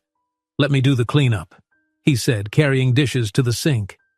Emma offered a mild protest, but he stood firm. She leaned against the kitchen island, sipping her sparkling water. Watching him work, she tried to reconcile how a man so skilled in real estate development could also be so careful in small domestic tasks, washing dishes with steady hands, placing them neatly on a drying rack. It struck her that Mason probably never had to do such chores if he didn't want to. He could easily employ staff, yet there he was, doing it with quiet thoroughness. Before long, the kitchen was back in order. Mason dried his hands on a towel, then turned. "Feel like doing anything else tonight?" Or do you need to rest?" Emma considered. She was indeed a bit tired, but part of her didn't want the evening to end just yet. "Maybe we could watch a movie," she suggested, surprisingly shy. "I haven't had a chance to just sit and watch something in ages." He nodded, a spark of enthusiasm in his eyes. "That sounds nice. Let's pick something." They migrated to the living area, Mason flipping on the large TV. He navigated a streaming service, scrolling through new releases and classics. Emma sank into the sofa, propping the maternity pillow behind her for support. The baby shifted, and she exhaled a breath of relief at how the pillow relieved pressure on her lower back. "Any preferences?" Mason asked, glancing over at her. "Action, comedy, drama?" Emma pursed her lips. "Something light, maybe. A comedy. I could use a laugh." He grinned.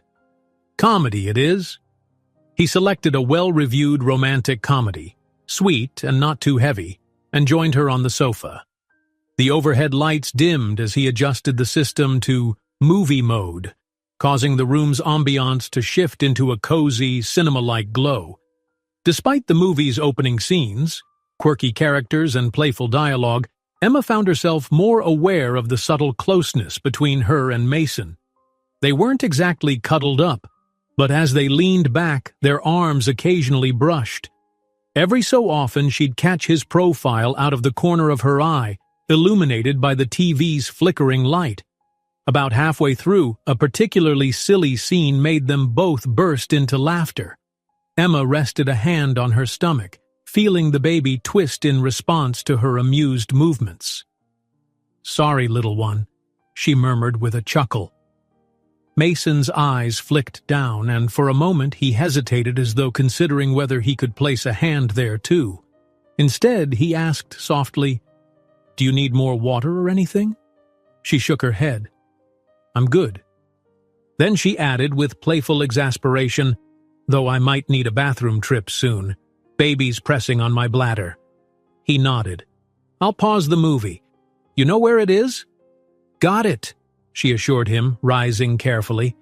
She patted down the hallway, grateful for the penthouse's spotlessly clean bathroom. These days she felt like she was peeing every hour. Part of pregnancy she'd grown resigned to. When Emma returned, she found Mason waiting patiently with the movie paused. He offered her a small smile as she settled back onto the sofa. Without overthinking, she scooted a bit closer, pressing the pillow between them so there was comfortable space for her belly. She noticed his quick intake of breath, but he made no move to shift away. "You sure you're comfortable?" he asked, almost too softly.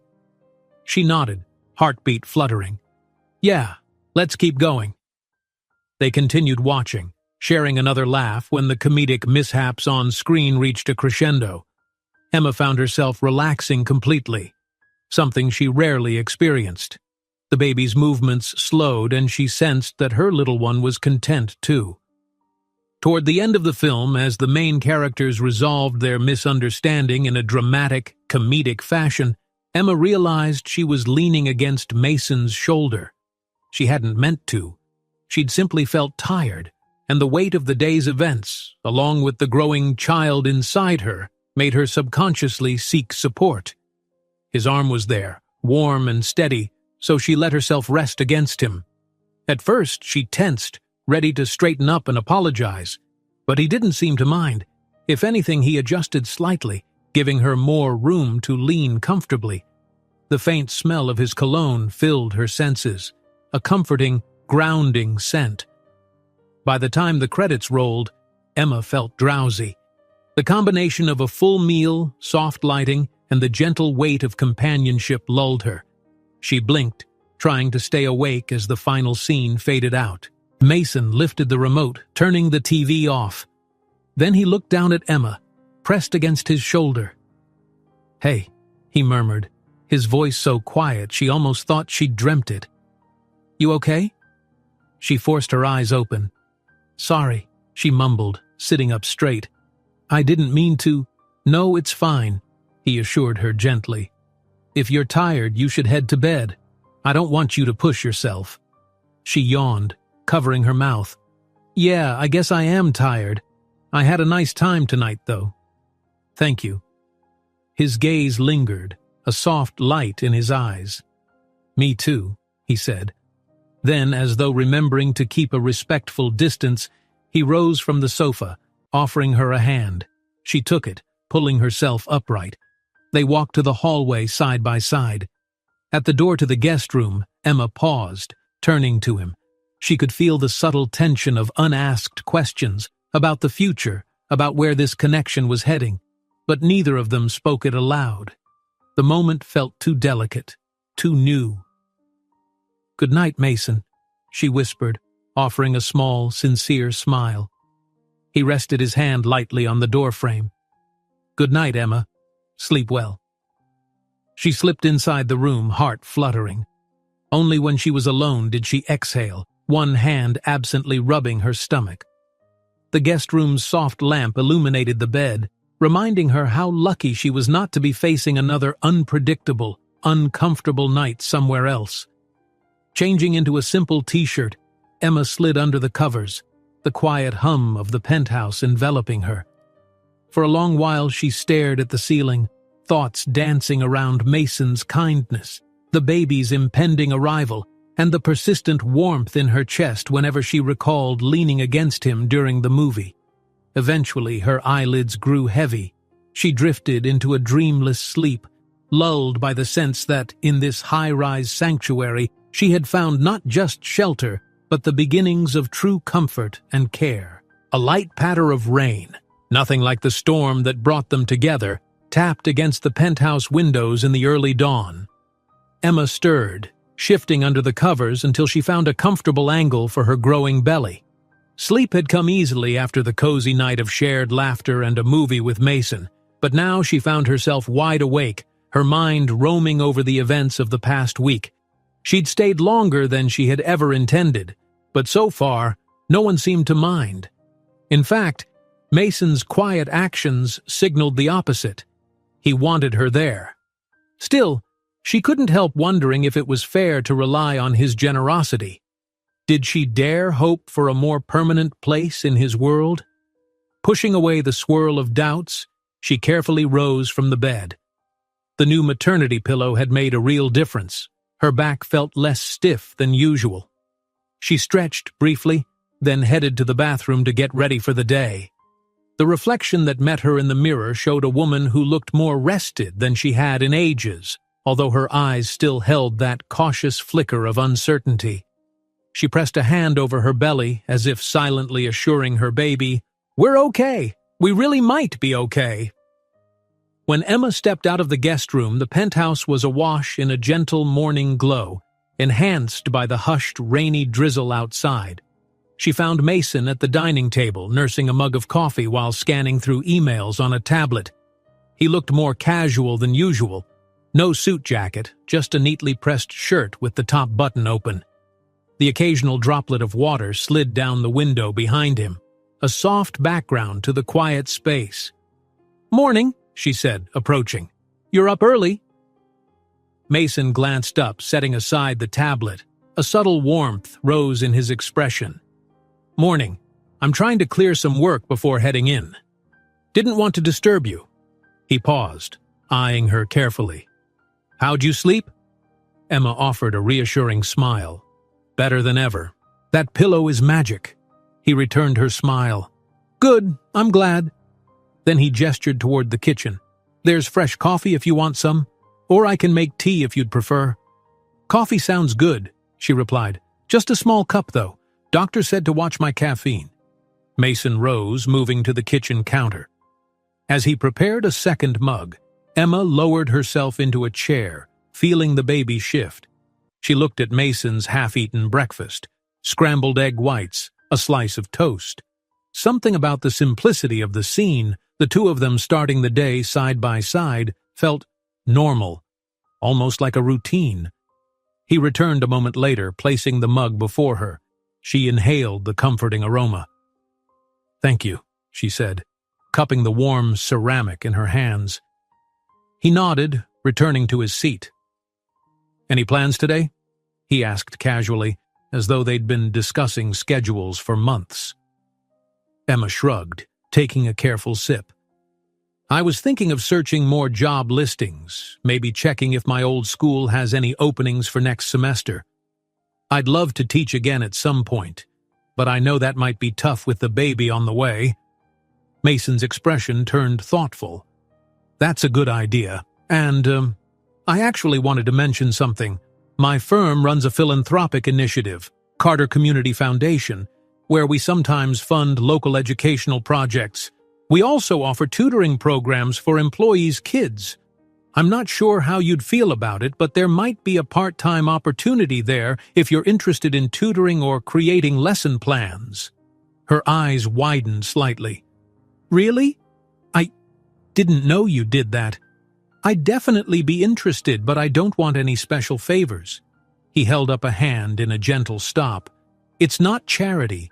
It's a need we genuinely have. Of course, the foundation's director would have to approve, but I can introduce you. I think your background in teaching might be exactly what they're looking for. A spark of hope lit in her chest. She'd missed the classroom, missed helping kids discover new worlds through reading or math. Thank you, she said, hushed. I'd love the chance to speak with them. Mason nodded, lips curving in a relieved smile. Great. Let me see if I can arrange an informal chat or interview soon. For now, just keep an open mind. Emma's heart fluttered, a mixture of excitement and apprehension. She hadn't expected an employment lead so soon. Then again, everything else about this week had been a whirlwind of unexpected fortunes. She took another sip of coffee, letting the warmth settle her nerves. I appreciate it, really. They finished breakfast with easy conversation about the day's weather, the small errands Emma wanted to run.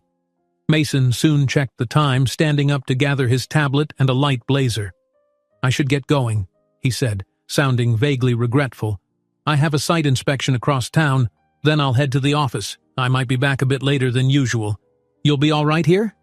Emma braced a hand on the table, pushing herself up. Yes, of course, don't worry about me. Do what you need to do. Mason hovered, as if wanting to linger. Then he pivoted toward the door. You can always call me or Mark, my driver, if you need help getting around. She nodded, following him to the entryway. I'll be fine. Good luck with your meetings. He paused, expression earnest. Thanks. I'll text you if I can arrange that chat with the foundation director. Until then, feel free to keep exploring. Use anything you like here. She thanked him again. The door closed behind him with a soft click, leaving Emma alone to the subdued hush of the penthouse.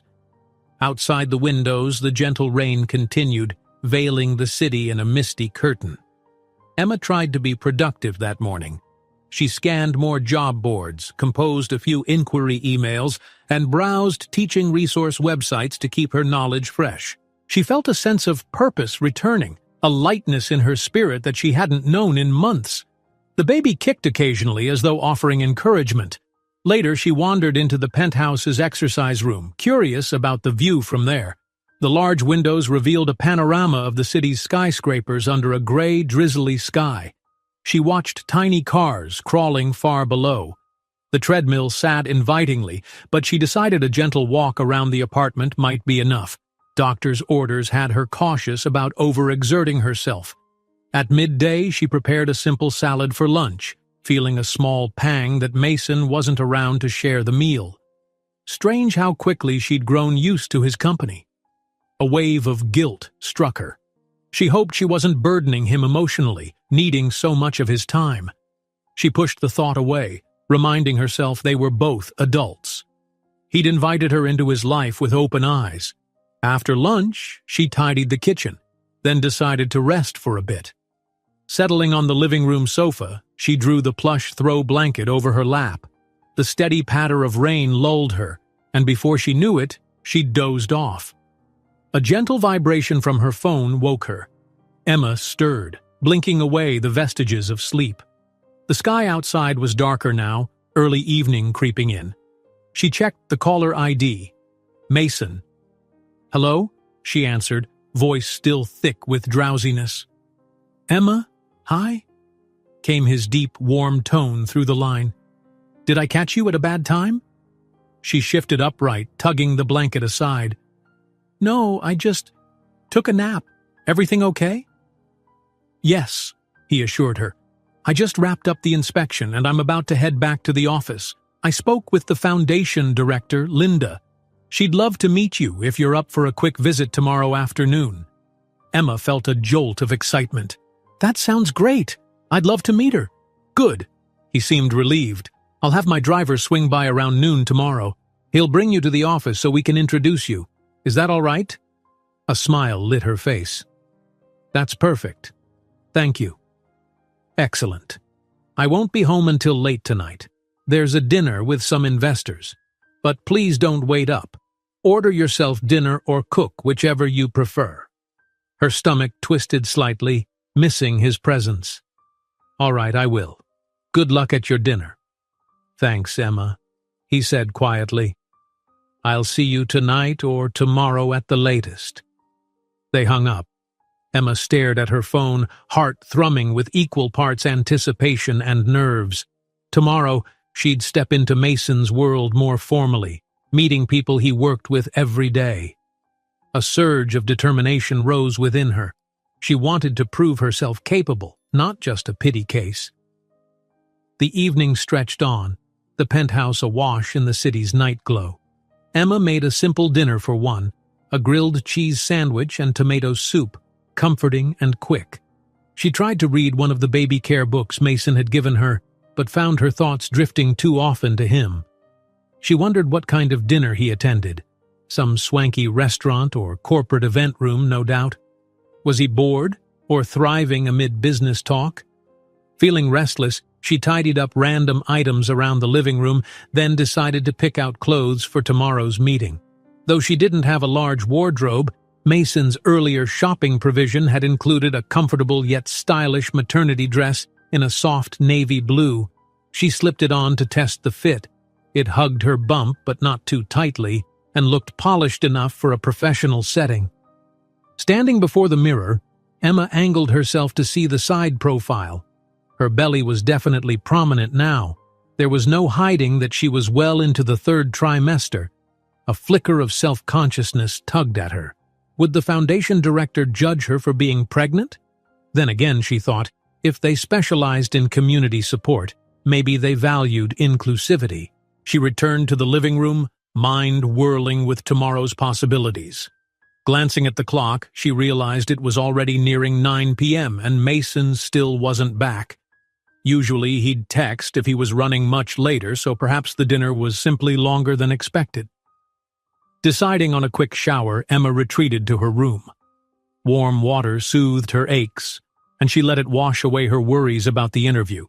She toweled off and slipped into a loose t-shirt, ready to wind down. The baby's kicks subsided somewhat, as if also preparing for rest. At around 10:30, she returned to the living room, flipping on a lamp. A pang of hunger nudged her. Pregnancy often demanded second dinner. She rummaged in the kitchen, opting for a small bowl of cereal. While she ate, the penthouse remained hushed. Part of her wished she'd see Mason's familiar silhouette at the door, but the minutes ticked by without any sign. Finally, around 11 p.m., the elevator chime sounded. Emma's heart skipped a beat. She stood, smoothing her t-shirt, trying not to look like she'd been hovering anxiously. Moments later, the door opened, revealing Mason. He carried his laptop bag and wore a subdued expression. The crisp lines of his shirt seemed slightly ruffled, as if the night had worn on him. "Hey," Emma greeted softly. "Long day?" He let out a sigh, setting his bag down by a chair. "Yeah, long but productive. Investors wanted every detail imaginable. Sorry I'm late." She stepped closer, noticing a hint of fatigue in his eyes. "It's fine. I was just about to head to bed. Did you eat?" He nodded. "We had dinner, but I didn't have much appetite." He paused, scanning her face with genuine warmth. "How was your evening?" "Quiet," she replied with a small laugh. "And a little dull without you. I just read, ate a simple dinner. The usual." His eyes flickered. "I'm glad you're comfortable here. Sorry again about leaving you alone." "Stop apologizing," she interrupted gently.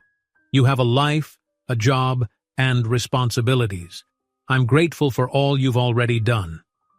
Mason exhaled, something like relief crossing his features.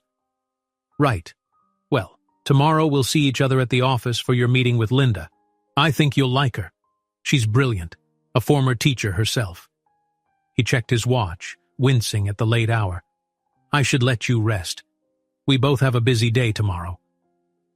Emma lingered, the closeness in the room unexpectedly soothing. Despite his fatigue, Mason's presence brought a comforting energy, reminding her of how secure she felt under his roof. "All right," she murmured. "I'll head to bed then. Good night, Mason." His gaze lingered on her, warm yet restrained. "Good night, Emma." She offered a faint smile and turned toward the hallway. Before stepping out of view, she glanced back to see him crossing the living room, removing his cufflinks with a tired slump of his shoulders. In that moment, he looked more like a man carrying invisible burdens than a high-powered CEO. As she entered the guest room, a swirl of emotions settled over Emma: concern for Mason's tiredness, excitement for the upcoming meeting, gratitude for how far she'd come from that stormy night of desperation. Resting a hand on her belly, she whispered a silent promise to her baby. "We're making strides, and tomorrow is one more step." She slipped under the blankets, the penthouse's soft lamplight casting dancing shadows on the walls. Outside, the rain had slowed to a gentle patter, soothing her nerves. Slowly, her thoughts grew hazy, drifting toward dreams of a life where she and her child wouldn't just survive, they might actually thrive. And in those dreams, a man with quiet strength and unwavering kindness stood beside them, a reassuring figure in the background, ready to guide them toward a future she'd never dared envision before. Morning arrived with surprising swiftness, the faint glow of sunrise cutting through the rain's residue on the windows. Emma dressed carefully in her soft, navy maternity dress, making sure to smooth the fabric over her belly. She still felt a flutter of nerves about meeting Linda, the Carter Community Foundation director. Would they see her as a capable professional, or just a pregnant woman seeking handouts? She forced herself to take a deep breath. Mason had been clear. This was a genuine opportunity, not a pity offer. She needed to trust that. She slipped on low-heeled shoes, checked her hair in the mirror, and gave a final glance at her reflection. A small, encouraging nod at herself, and then she stepped into the hallway. Mason had left a note on the dining table. In tidy handwriting it read, "Emma, had an early meeting. Mark will pick you up at noon for the foundation visit. Good luck." She smiled, warmed by his thoughtfulness. Next to the note was a small box of pastries and a container of orange juice. A wave of gratitude passed through her. She recognized a pattern emerging. He often arranged little details to ensure she had what she needed. Even when he was absent, his presence lingered. Emma ate a couple of pastries and sipped juice, then fiddled with her phone for a while. It was only 9 a.m., so she had a few hours to collect her thoughts. She double-checked the documents she'd prepared, a simple resume highlighting her teaching experience, plus references from her old school. She hoped that would be enough for a preliminary conversation with Linda. The morning slipped by peacefully. She read a few more chapters of a pregnancy book, straightened the living room cushions, and then decided to rest her feet until Mark arrived. Her mind buzzed with a mix of anticipation and excitement. The baby wiggled, as though sensing her mood. Right before noon, a notification from the doorman popped up on the penthouse's wall panel. Mark had arrived. Emma, heart fluttering, collected her bag and headed down via the private elevator. In the lobby, the doorman offered a polite nod before opening the door to reveal Mark waiting by a sleek black sedan. "Good afternoon, Ms. Emma," Mark greeted with a friendly smile. "Shall we head to Mr. Carter's office?" Emma returned the smile. "Yes, please. Thank you, Mark." The drive through the city felt shorter than expected. Emma gazed at the passing streets, Gray clouds still hovered overhead, though the rain had paused. Buildings rose in a blend of old and new, a testament to constant urban evolution. After some turns and stops, they arrived at a tall glass tower bearing the discreet but elegant sign, Carter Developments. Mark pulled up to the main entrance and circled around to open Emma's door. She steadied herself, nerves prickling once more. The lobby inside was spacious and modern, with polished floors, pristine lighting, and a reception desk that exuded quiet efficiency. Employees, many in tailored suits, moved with focused purpose. She wondered if they recognized her as someone special to Mason, or if she was just another visitor. A poised receptionist smiled. "Hello, how may I help you?" "Hi, I'm Emma. I have an appointment with Linda from the Carter Community Foundation. Mason, Mr. Carter, arranged it." The receptionist nodded professionally. "Yes, Ms. Emma, we've been expecting you. Let me notify Linda. Please wait here a moment." Emma barely had time to glance around before Linda herself appeared, a tall woman with cropped gray hair and a warm, confident stride. She extended a hand in greeting. "Emma, I'm Linda Brooks. It's so nice to meet you in person. Mason's told me a bit about your teaching background." Emma shook her hand, relieved by the director's kind demeanor. "It's great to meet you too. Thank you for taking the time." Linda guided her into a side elevator that required a keycard swipe, heading up several floors. "We have our foundation offices on the 14th floor. Just a few rooms, but we do a lot of outreach from there. Mason said you might be interested in part-time tutoring or some curriculum planning." Emma exhaled, gratitude mixing with a surge of determination. "Yes, that's right. I taught elementary school before budget cuts cost me my position. I love working with kids, especially helping them in reading and math." Linda smiled. "That's precisely what we need. The foundation supports an after-school program for Carter Development's employees. Many have demanding schedules, and their kids benefit from extra academic support. We also sponsor a few local community centers. We're always seeking experienced educators to design short lesson plans, coordinate volunteer tutors, that sort of thing." They stepped into a bright hallway lined with photos of children engaged in art and science activities, smiling faces that reflected Linda's words. Emma's heart lifted. This was the kind of environment she'd missed, a place dedicated to growth, learning, and community support. She followed Linda into a cozy office where a round table and chairs waited. "Sit," Linda invited, gesturing politely. They settled and Linda flipped open a folder on the table. "Why don't you tell me more about your experience, your teaching style, your goals?" Emma launched into a brief but earnest overview. She'd specialized in early childhood education, focusing on hands-on, creative approaches to reading and math. She explained how she adapted lessons for varied learning paces and cultural backgrounds. Her passion was evident even to her own ears. She realized she missed this part of herself, the teacher who thrived on guiding children toward understanding. Linda listened intently, occasionally jotting notes or nodding. "It sounds like you have exactly the kind of perspective we value," she said when Emma finished. "Our biggest need is for a coordinator who can manage and develop lesson resources for both the employees' children and a local community center we sponsor. It had started about 20 hours a week. Flexible scheduling. Is that feasible for you?" Emma's eyes widened at the directness of the offer. "That sounds amazing. I would be thrilled. My only concern is that I'm in my last trimester, so there may be times I need doctor appointments or rest. After the baby's born, I'd also need some maternity time." Linda nodded with understanding. "Of course, we're flexible. We believe in supporting our staff's well-being.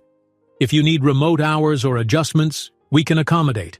Our priority is the kids getting quality materials and guidance, not micromanaging clock-ins." She hesitated, brow furrowing gently. "Though, I won't lie. Knowing you're Mr. Carter's friend, I want to ensure you understand this is strictly professional. No one's expecting you to do anything you're uncomfortable with. We're simply excited about your qualifications." Emma's shoulders relaxed. "I appreciate that. I just want to contribute honestly. I hope it's clear I'm not looking for special treatment." "It's clear," Linda confirmed, smiling warmly. "In fact, your passion is exactly what we need." They spent the next half hour going over potential projects and discussing Emma's availability. Linda explained she'd start on a trial basis, 2 or 3 days per week, helping organize a summer reading program. If all went well, Emma could transition into a more formal role once the baby was older. By the time they concluded, Emma's nerves had transformed into exhilaration. She felt the old spark of purpose reignite. As they exited the foundation offices, Linda walked her to the elevator. "I'll finalize some documents and have them emailed to you. We can aim for an official start next week if that works." Emma almost wanted to hug the woman. "That would be perfect. Thank you so much, Linda." Linda's eyes sparkled with genuine warmth. "I'm the one thanking you, Emma. Welcome aboard." After Linda departed, Emma stood in the hallway, clutching the folder of notes Linda had given her. Her heart was buoyant. She'd found a real opportunity, an actual job. Even if part-time, it was a lifeline back to the career she loved and a glimpse of independence once she figured out childcare and scheduling. She inhaled deeply, eyes stinging with happy tears. She headed back toward the main reception area, intending to text Mark for a ride. As she passed a wall of glass partitions, she spotted Mason in a side room, a conference space with a long table where several business people sat. He glanced up mid-discussion, eyes catching hers through the glass. His expression flashed from focus to warm surprise. He made a small gesture for her to wait, then turned back to the others, murmuring something quietly. Within moments, he excused himself and stepped out into the corridor. "Emma," he greeted, voice subdued but tinged with excitement. "Finished already?" She nodded, suppressing a huge grin. "Linda practically hired me on the spot. Part-time coordinator for lesson plans and tutoring. It's amazing." Mason's features lit up with genuine delight, tension easing from his stance. "That's fantastic. I'm so happy for you. Did you like Linda?" "She's wonderful. Kind, professional, and passionate about education." He chuckled. "She's definitely that. I'm glad it worked out. Did you want me to walk you out, or do you have time to chat?" Emma quickly glanced at the conference room behind him. Through the glass, she saw the other attendees waiting, leafing through documents. "You look busy. I can spare a few minutes," he assured her softly. "Come on." He guided her a short distance away to a quieter corner near large windows overlooking the city. "So, you'll be staying here? In the city for now?" he asked, arms folding casually. Emma placed a hand over her belly, feeling a little flurry of movement. "Yes, definitely, especially with this job. It's flexible, which is perfect. I'll need to figure out the details, like how I'll manage after the baby's born. But I'm excited, Mason." Her eyes flickered with emotion. "Thank you. I'd never have found this without you." He shook his head. "You would have found a great job somewhere eventually. You're talented, Emma. All I did was open a door." Her lips curved. "Sometimes that's all someone needs." They shared a moment of content silence, the hum of office activity around them. Emma studied his face, the relief, the pride. She wanted to show him how grateful she was. Before she could overthink it, she stepped forward, leaning in to press a light, tentative kiss on his cheek. The gesture was gentle, lasting only a second. He stilled, eyes widening. When she pulled back, her cheeks warmed, but she held his gaze. "That's for everything," she murmured, voice trembling slightly. Mason exhaled, almost as if he'd been holding his breath. A faint flush touched his own cheeks. "You're welcome," he said quietly, clearing his throat. He opened his mouth to add something, but footsteps approached. One of his associates peeked out of the conference room, looking apologetic. "Mr. Carter, we need you for a quick review of the contract clauses." Mason blinked, turning briefly. "Right, I'll be right there." He glanced back at Emma, eyes full of unspoken thoughts. "I'm sorry, I have to finish this meeting." "Of course," she said, stepping back with a small, understanding smile. "I'll just find Mark and head home." He nodded. Then, with a subtle hesitation, he reached out to give her hand a brief squeeze. "We'll talk at home later. I want to hear all the details." Her chest fluttered. "I'll be waiting." As he disappeared into the conference room, she inhaled sharply, surprised by her own boldness. She gently brushed her cheek where her lips had touched his. The contact, though brief, had sparked something deeper, something that had been brewing between them from day one. She hoped he felt it too. Emma strolled back to reception, texting Mark that she was ready. The elevator ride down felt dreamlike. She replayed the entire morning in her head. Linda's offer, Mason's supportive words, the impulsive kiss on his cheek. Everything felt charged with possibility, as though her world had tilted toward a brighter axis. Mark pulled the car around, and she climbed in, offering him a cheerful "thank you." During the ride, her phone chimed with a message from Linda. "So happy you're on board. We'll send forms soon. Welcome to the foundation team." Emma hugged the phone to her chest, heart swelling. This was real. She had a job, a supportive environment, and a place to call home, for now, at least. And she had Mason, whose quiet generosity and growing affection lit up corners of her life she'd long thought would stay dark. She reached the penthouse, nodding a polite goodbye to Mark. The doorman greeted her with a respectful nod as she stepped into the lobby. Moments later, she was gliding up the private elevator, practically buzzing with excitement. Inside the penthouse, the rooms felt welcoming and familiar.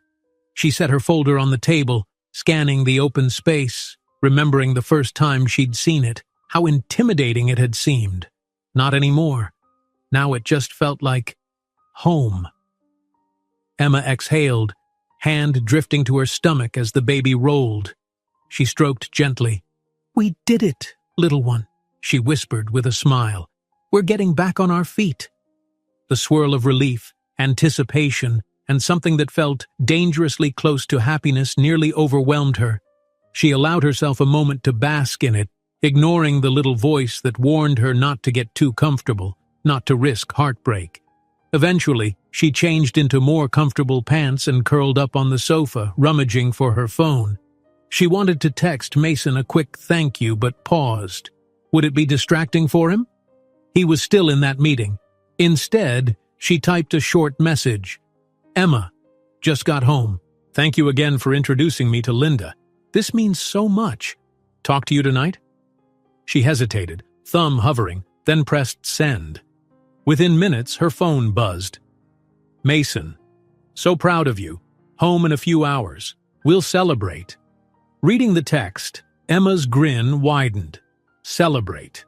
She allowed herself a little thrill at the thought of an evening spent sharing her good news, maybe cooking together or simply savoring each other's company. Glancing around the penthouse, she considered the possibility of a long-term stay. Perhaps, if her job solidified and she saved enough, she could eventually rent her own place. But a pang of reluctance twinged her at the thought of leaving. The baby's first months. Did she dare envision them here in a nursery they might decorate together? "Don't get ahead of yourself," she murmured, shaking her head with a wry smile. But it was too late. The spark of a future, a real family life, kept glowing in her mind. Part of her couldn't help wanting that more than anything, a stable home for her child, and maybe, just maybe, a partner who cared for both of them. She turned her attention to a fresh email from Linda, already detailing potential lesson plans. Eager to prove herself, Emma began drafting ideas on her laptop. Hours passed in a productive blur, the baby occasionally nudging as if to remind her to pause and eat. Eventually, the late afternoon sun dipped low, painting the penthouse with golden light. Soon, Mason would return. Emma's heart skipped at the thought of telling him all she'd brainstormed and maybe continuing that unfinished conversation, one that might lead to them forging a real bond beyond mere assistance. For once, the future wasn't a scary void. It was a horizon she was ready to approach, step by cautious step, with hope lighting her way. Clouds shifted across the sky as evening fell, painting the penthouse windows with a soft amber glow. Emma had lost track of time drafting lesson ideas for the foundation. She'd jotted down strategies for individualized reading sessions, fun math games, and how to incorporate simple science experiments. The ideas flowed so freely that she nearly forgot to check the clock. A soft chime from the private elevator pulled her from her work. Heart fluttering, she set aside her notes and rose from the sofa. Moments later, Mason stepped inside, carrying a paper bag that exuded tantalizing aromas. His tie was loosened, and a subdued weariness clung to him, though it lightened at the sight of her. "Hey," he said, offering a gentle smile. "I brought dinner. Thought we could celebrate with something nice. There's a small bistro downtown that does wonderful grilled chicken and pasta dishes." Emma approached, her own excitement flaring. "That sounds perfect. Let me help." She reached for the bag, and as their hands brushed, a subtle spark passed between them. He let go, allowing her to peek inside at the neatly packaged meals. "I saw your text," he continued, shedding his suit jacket. "Glad you got home okay. I've been looking forward to hearing everything about the foundation meeting." She beamed, gesturing for him to follow her to the kitchen island. "Linda was incredible. She gave me more details about the after-school program. They're letting me do part-time hours and I can start next week." Mason's eyes shone with genuine pride. "That's wonderful, Emma. You must be thrilled." "I am," she admitted, hands trembling slightly with excitement as she laid out the takeout containers. "I've already started brainstorming lesson plans. They're going to email me all the official paperwork tomorrow. I can't wait to get started." He nodded, loosening his tie fully and placing it on a nearby chair. "You deserve this. You're great at what you do, and the foundation's lucky to have you." They set the table at the dining nook, unpacking containers of grilled chicken, roasted vegetables, and a savory pasta in cream sauce. Emma noticed Mason had also brought a small box of pastries, mini eclairs, and fruit tarts. Her stomach growled in anticipation. Once they sat, she smoothed the napkin on her lap. "Thank you for thinking of me," she said, voice soft. "Not just with the job introduction, but with dinner, everything." He gave a slight shrug, meeting her gaze. "You've brought a lot of life into this place. It's the least I can do." That comment stirred a warmth in her chest.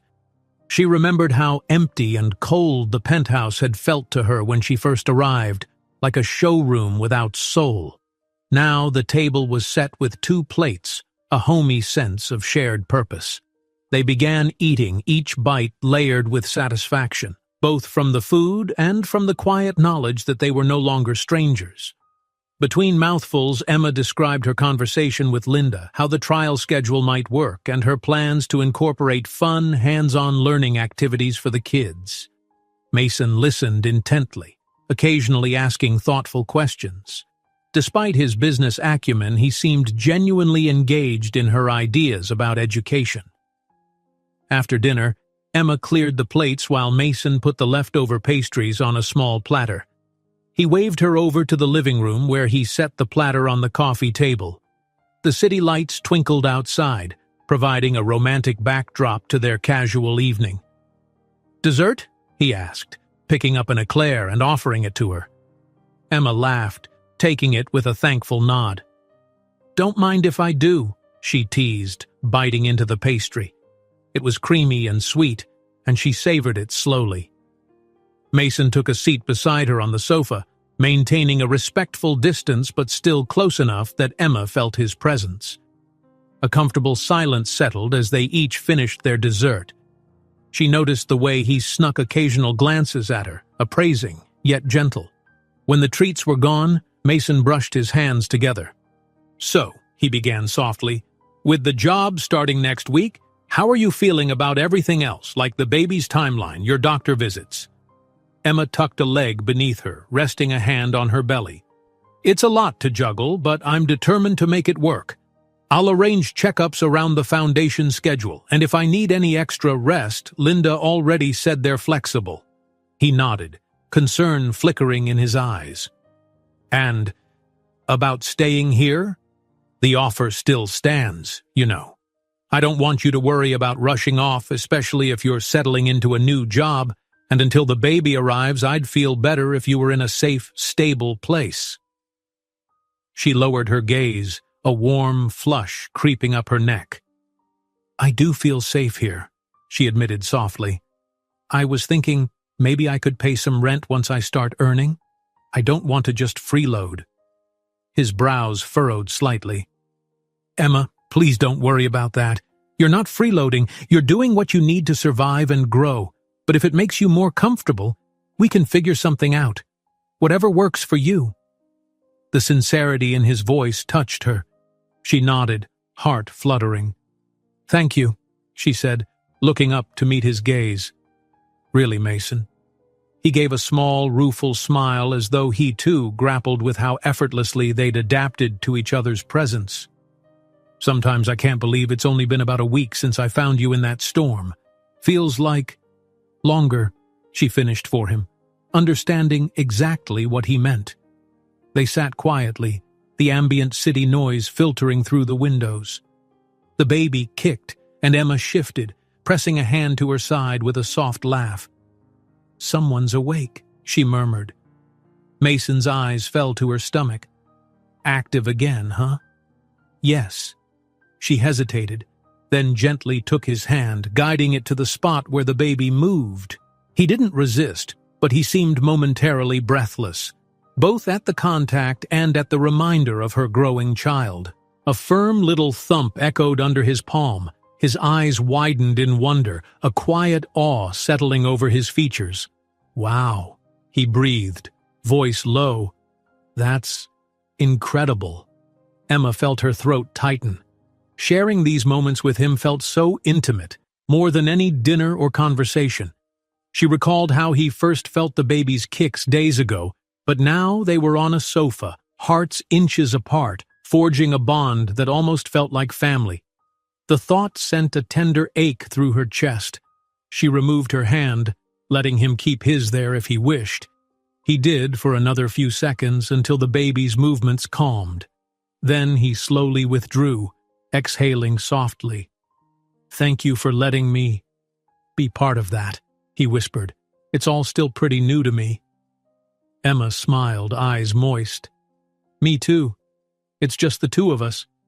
Well, three of us now. She teased, her voice trembling with emotion. I was so afraid before, thinking I'd face all of this alone. A heavy silence followed, laced with unspoken admissions. He swallowed, gaze locked on her. Emma, He paused, gathering thoughts. I know you're strong and capable on your own. But for what it's worth, I'm here. I want to help, not because I pity you, but because I care. Her pulse thundered in her ears. I know, she whispered, placing her hand over his where it rested on his thigh. And I appreciate it more than I can say. You've shown me so much kindness. The look in his eyes shifted, deepening from gentle concern to something more intense, tinged with warmth. Slowly, almost hesitantly, he shifted closer, his free hand hovering near her cheek as if awaiting permission. Emma's heart skittered.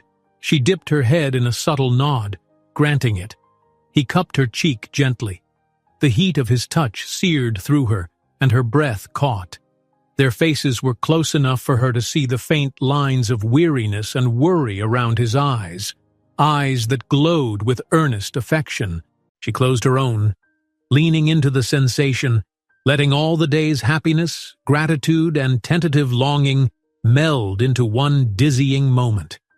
His lips brushed hers, feather-light at first, an unspoken question of whether she was okay with it. She answered by leaning in further, meeting his tentative kiss with soft acceptance. The fleeting pressure of his mouth against hers fluttered her senses, the baby's gentle shifts adding an extra layer of emotion she'd never felt before. When they broke apart, he lingered just inches away, his forehead nearly touching hers. Emma's eyes fluttered open, catching the flicker of vulnerability in his. She offered a tremulous smile, heart pounding in a mix of wonder and relief. He spoke first, voice husky with emotion. "I'm sorry if that was too—" She shook her head, pressing a fingertip to his lips to silence him. "No, it was good, really good." He exhaled, the tension in his shoulders easing. I've been fighting this, not wanting to push you or complicate things. But Emma, I can't deny how I feel, how I'm starting to care about you, both of you," he added, dropping his gaze to her belly. Tears prickled at her eyes, a happy ache blooming in her chest. "You're not complicating anything," she whispered, letting her hand rest over his again. "I feel it too. I've felt it for a while."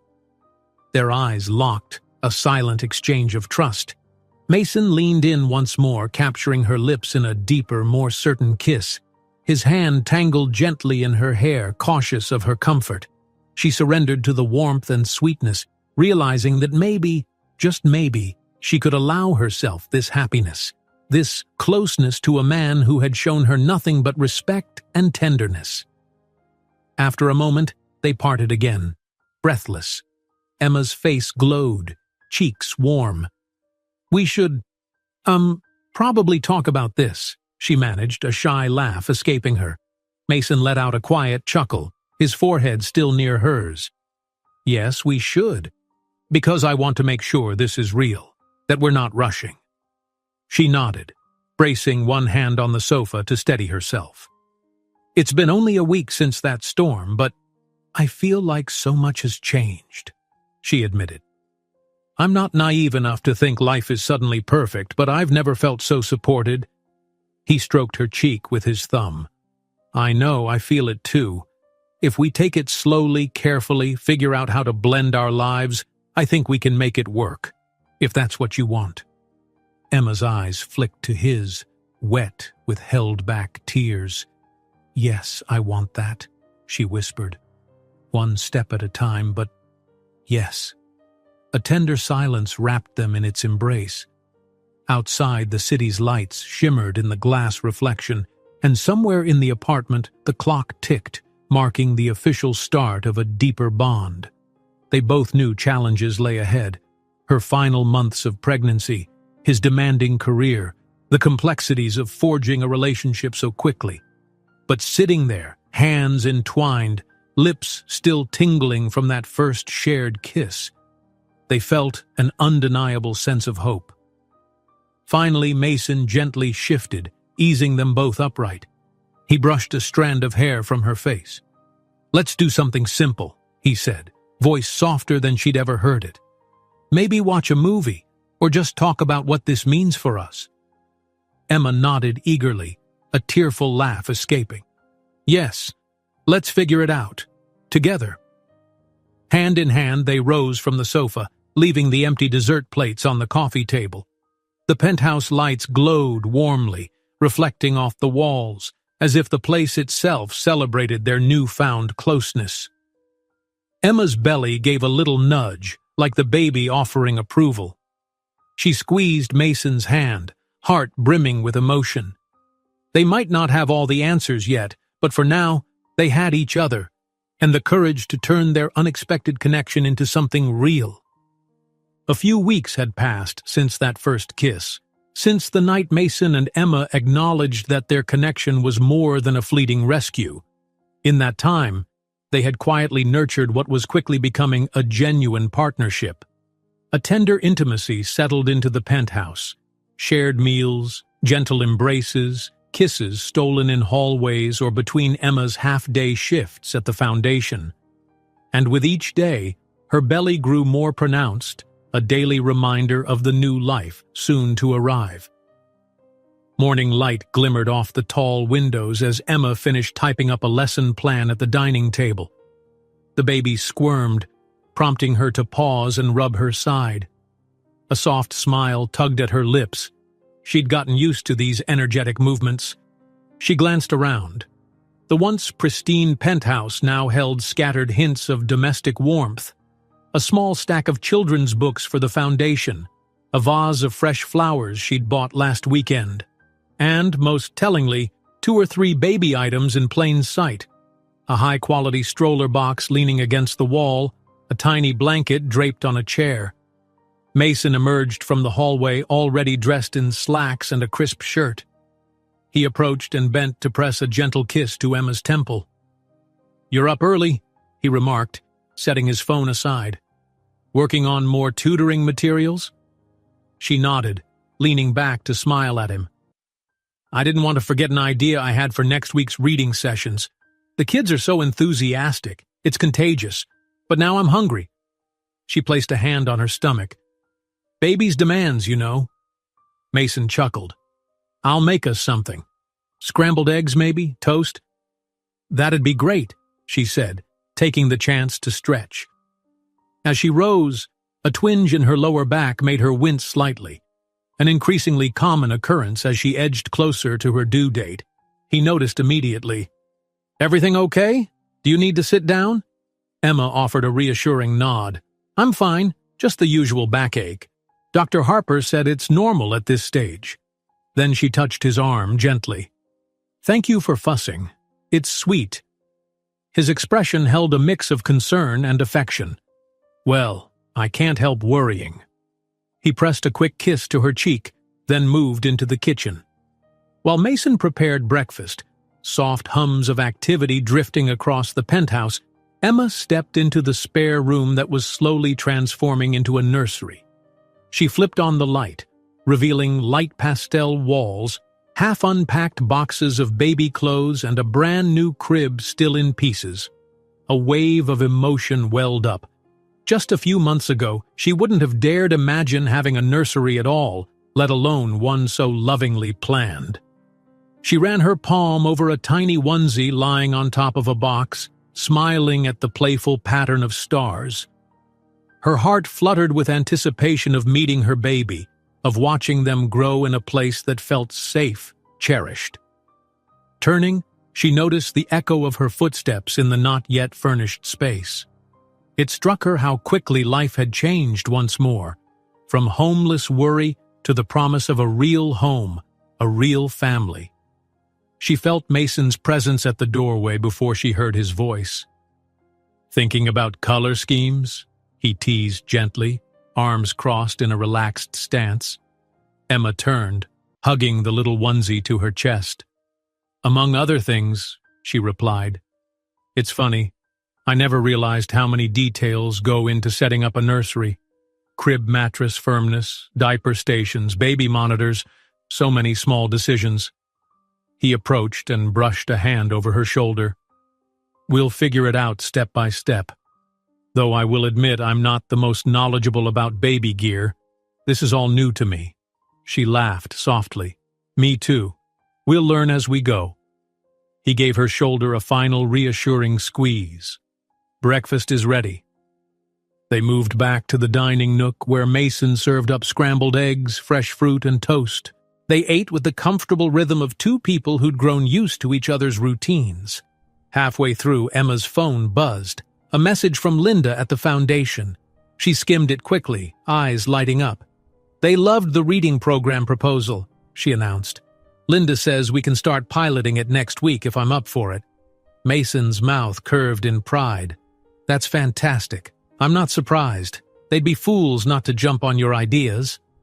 He paused, sipped his coffee. "But don't overdo it. Promise me you'll rest if you start feeling too tired." She nodded, swallowing a bite of eggs. "I will. Promise. I'll pace myself." They finished the meal and Mason stood to clear the plates. Glancing at the time, he reluctantly gathered his briefcase. "I have to head to the office. Couple of final negotiations for the next big development project. But I should be back earlier tonight. We can finally assemble that crib together." Emma smirked. "I'll try not to break any instructions if I start without you."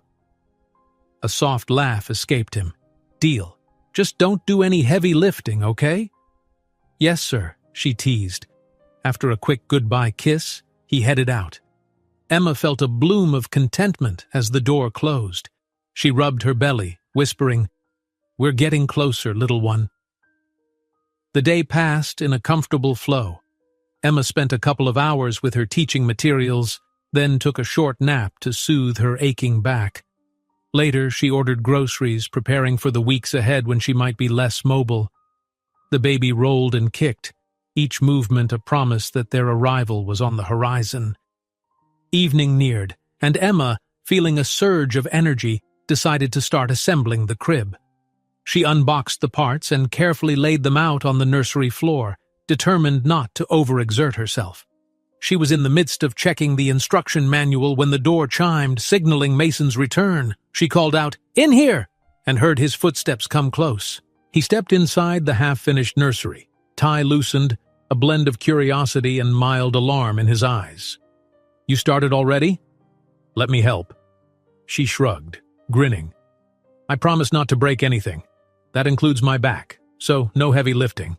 Just sorting pieces." He exhaled, relieved. "All right, let's do this carefully." Working side by side, they followed the manual's somewhat confusing diagrams.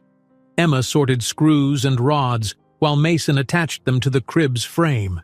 The baby gave a flurry of kicks that made Emma chuckle. "She's either excited or telling us to hurry up." "She?" Mason raised an eyebrow. "Are you suspecting it's a girl?" Emma shrugged with a sheepish grin. "I don't actually know, but sometimes I catch myself saying she. Could be a hunch." He paused, expression softening. "Guess we'll find out soon enough." Carefully, he tightened a bolt, then straightened to wipe a bead of sweat from his brow. "Either way, the baby's lucky to have you." Emotion welled in Emma's chest. She set down the manual. "Us," she corrected gently. "They have us." He blinked, then gave a slow nod, a hint of grateful relief in his face. "Yes," he murmured. "Us." They resumed the assembly, moving methodically until the crib's shape took form. Time slipped by in easy chatter. At one point, Emma teased him about how many times he consulted the instructions, and he shot back that he was just being thorough. He wasn't used to building anything smaller than a skyscraper. Their laughter echoed, filling the room with warmth. Finally, they stepped back to admire their handiwork. The crib stood sturdy, fresh wood shining under the overhead light. Emma's eyes glistened. She could picture a tiny bundle there soon, maybe in a pastel blanket, cooing softly. The notion tugged on her heartstrings. Without warning, a strong kick pulsed through her abdomen, so forceful it made her gasp. Mason turned, alarmed. "You all right?" She caught her breath, placing a hand over the spot. "Yeah, I think so. That was just intense." Another twinge followed, sharper this time. She frowned, pressing a palm to her side. Concern flooded Mason's features. "Is that normal?" A ripple of unease accompanied the next tightness in her belly. Was this a contraction? She checked the clock, noticing the day's hour. She wasn't due for another few weeks, but sometimes babies had their own schedule. "I'm not entirely sure," she whispered, voice wavering. "It might just be Braxton Hicks, or maybe I overdid it building the crib." Mason guided her gently to a chair, worry etched on his face. "Let me call the doctor. Or do you want to time these feelings?" She pressed a shaky breath through parted lips. The sensation intensified, then ebbed. Just wait a minute. I'll see if it happens again." Her heart thumped. Even though Dr. Harper had warned her about the possibility of early contractions, the actual prospect unnerved her. Mason knelt in front of her, gaze flicking between her face and her belly. "Emma, you might be in labor. Should we head to the hospital?" A wave of pressure built again, and she gripped his hand, exhaling. After it subsided, she nodded resolutely. "Better safe than sorry, let's go." The next hour blurred in a rush of adrenaline and mild panic.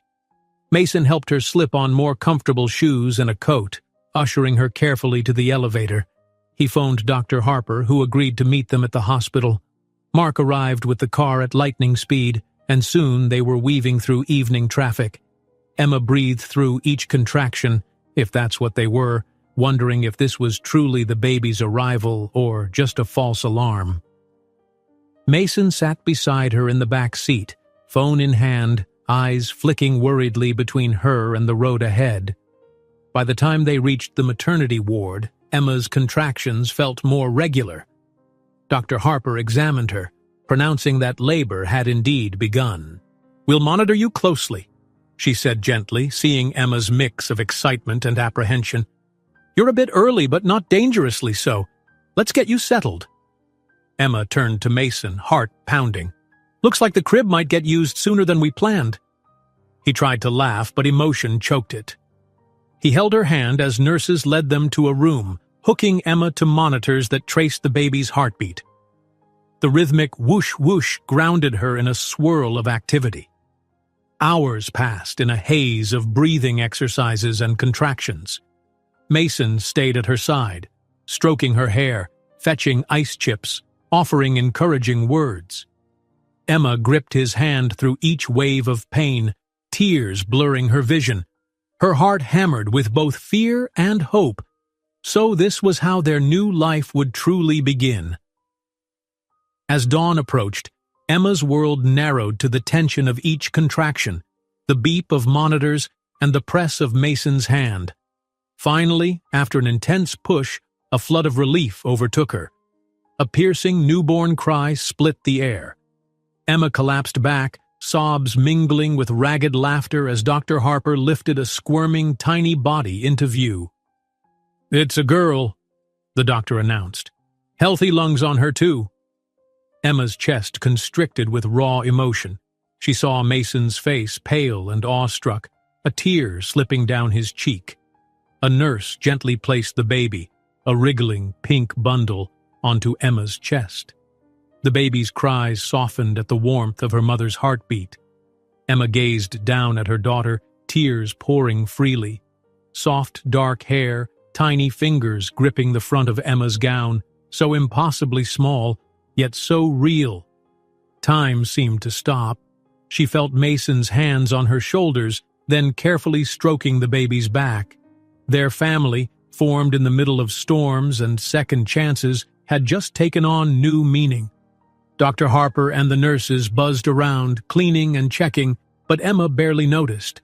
She was enthralled by the baby's face, the perfect shape of her nose, the roundness of her cheeks. After a moment, she lifted her gaze to Mason. He leaned in, pressing a trembling kiss to the baby's forehead, then to Emma's temple. "You did it," he whispered, voice thick with awe. "We did," Emma breathed, voice cracking. She managed a watery smile.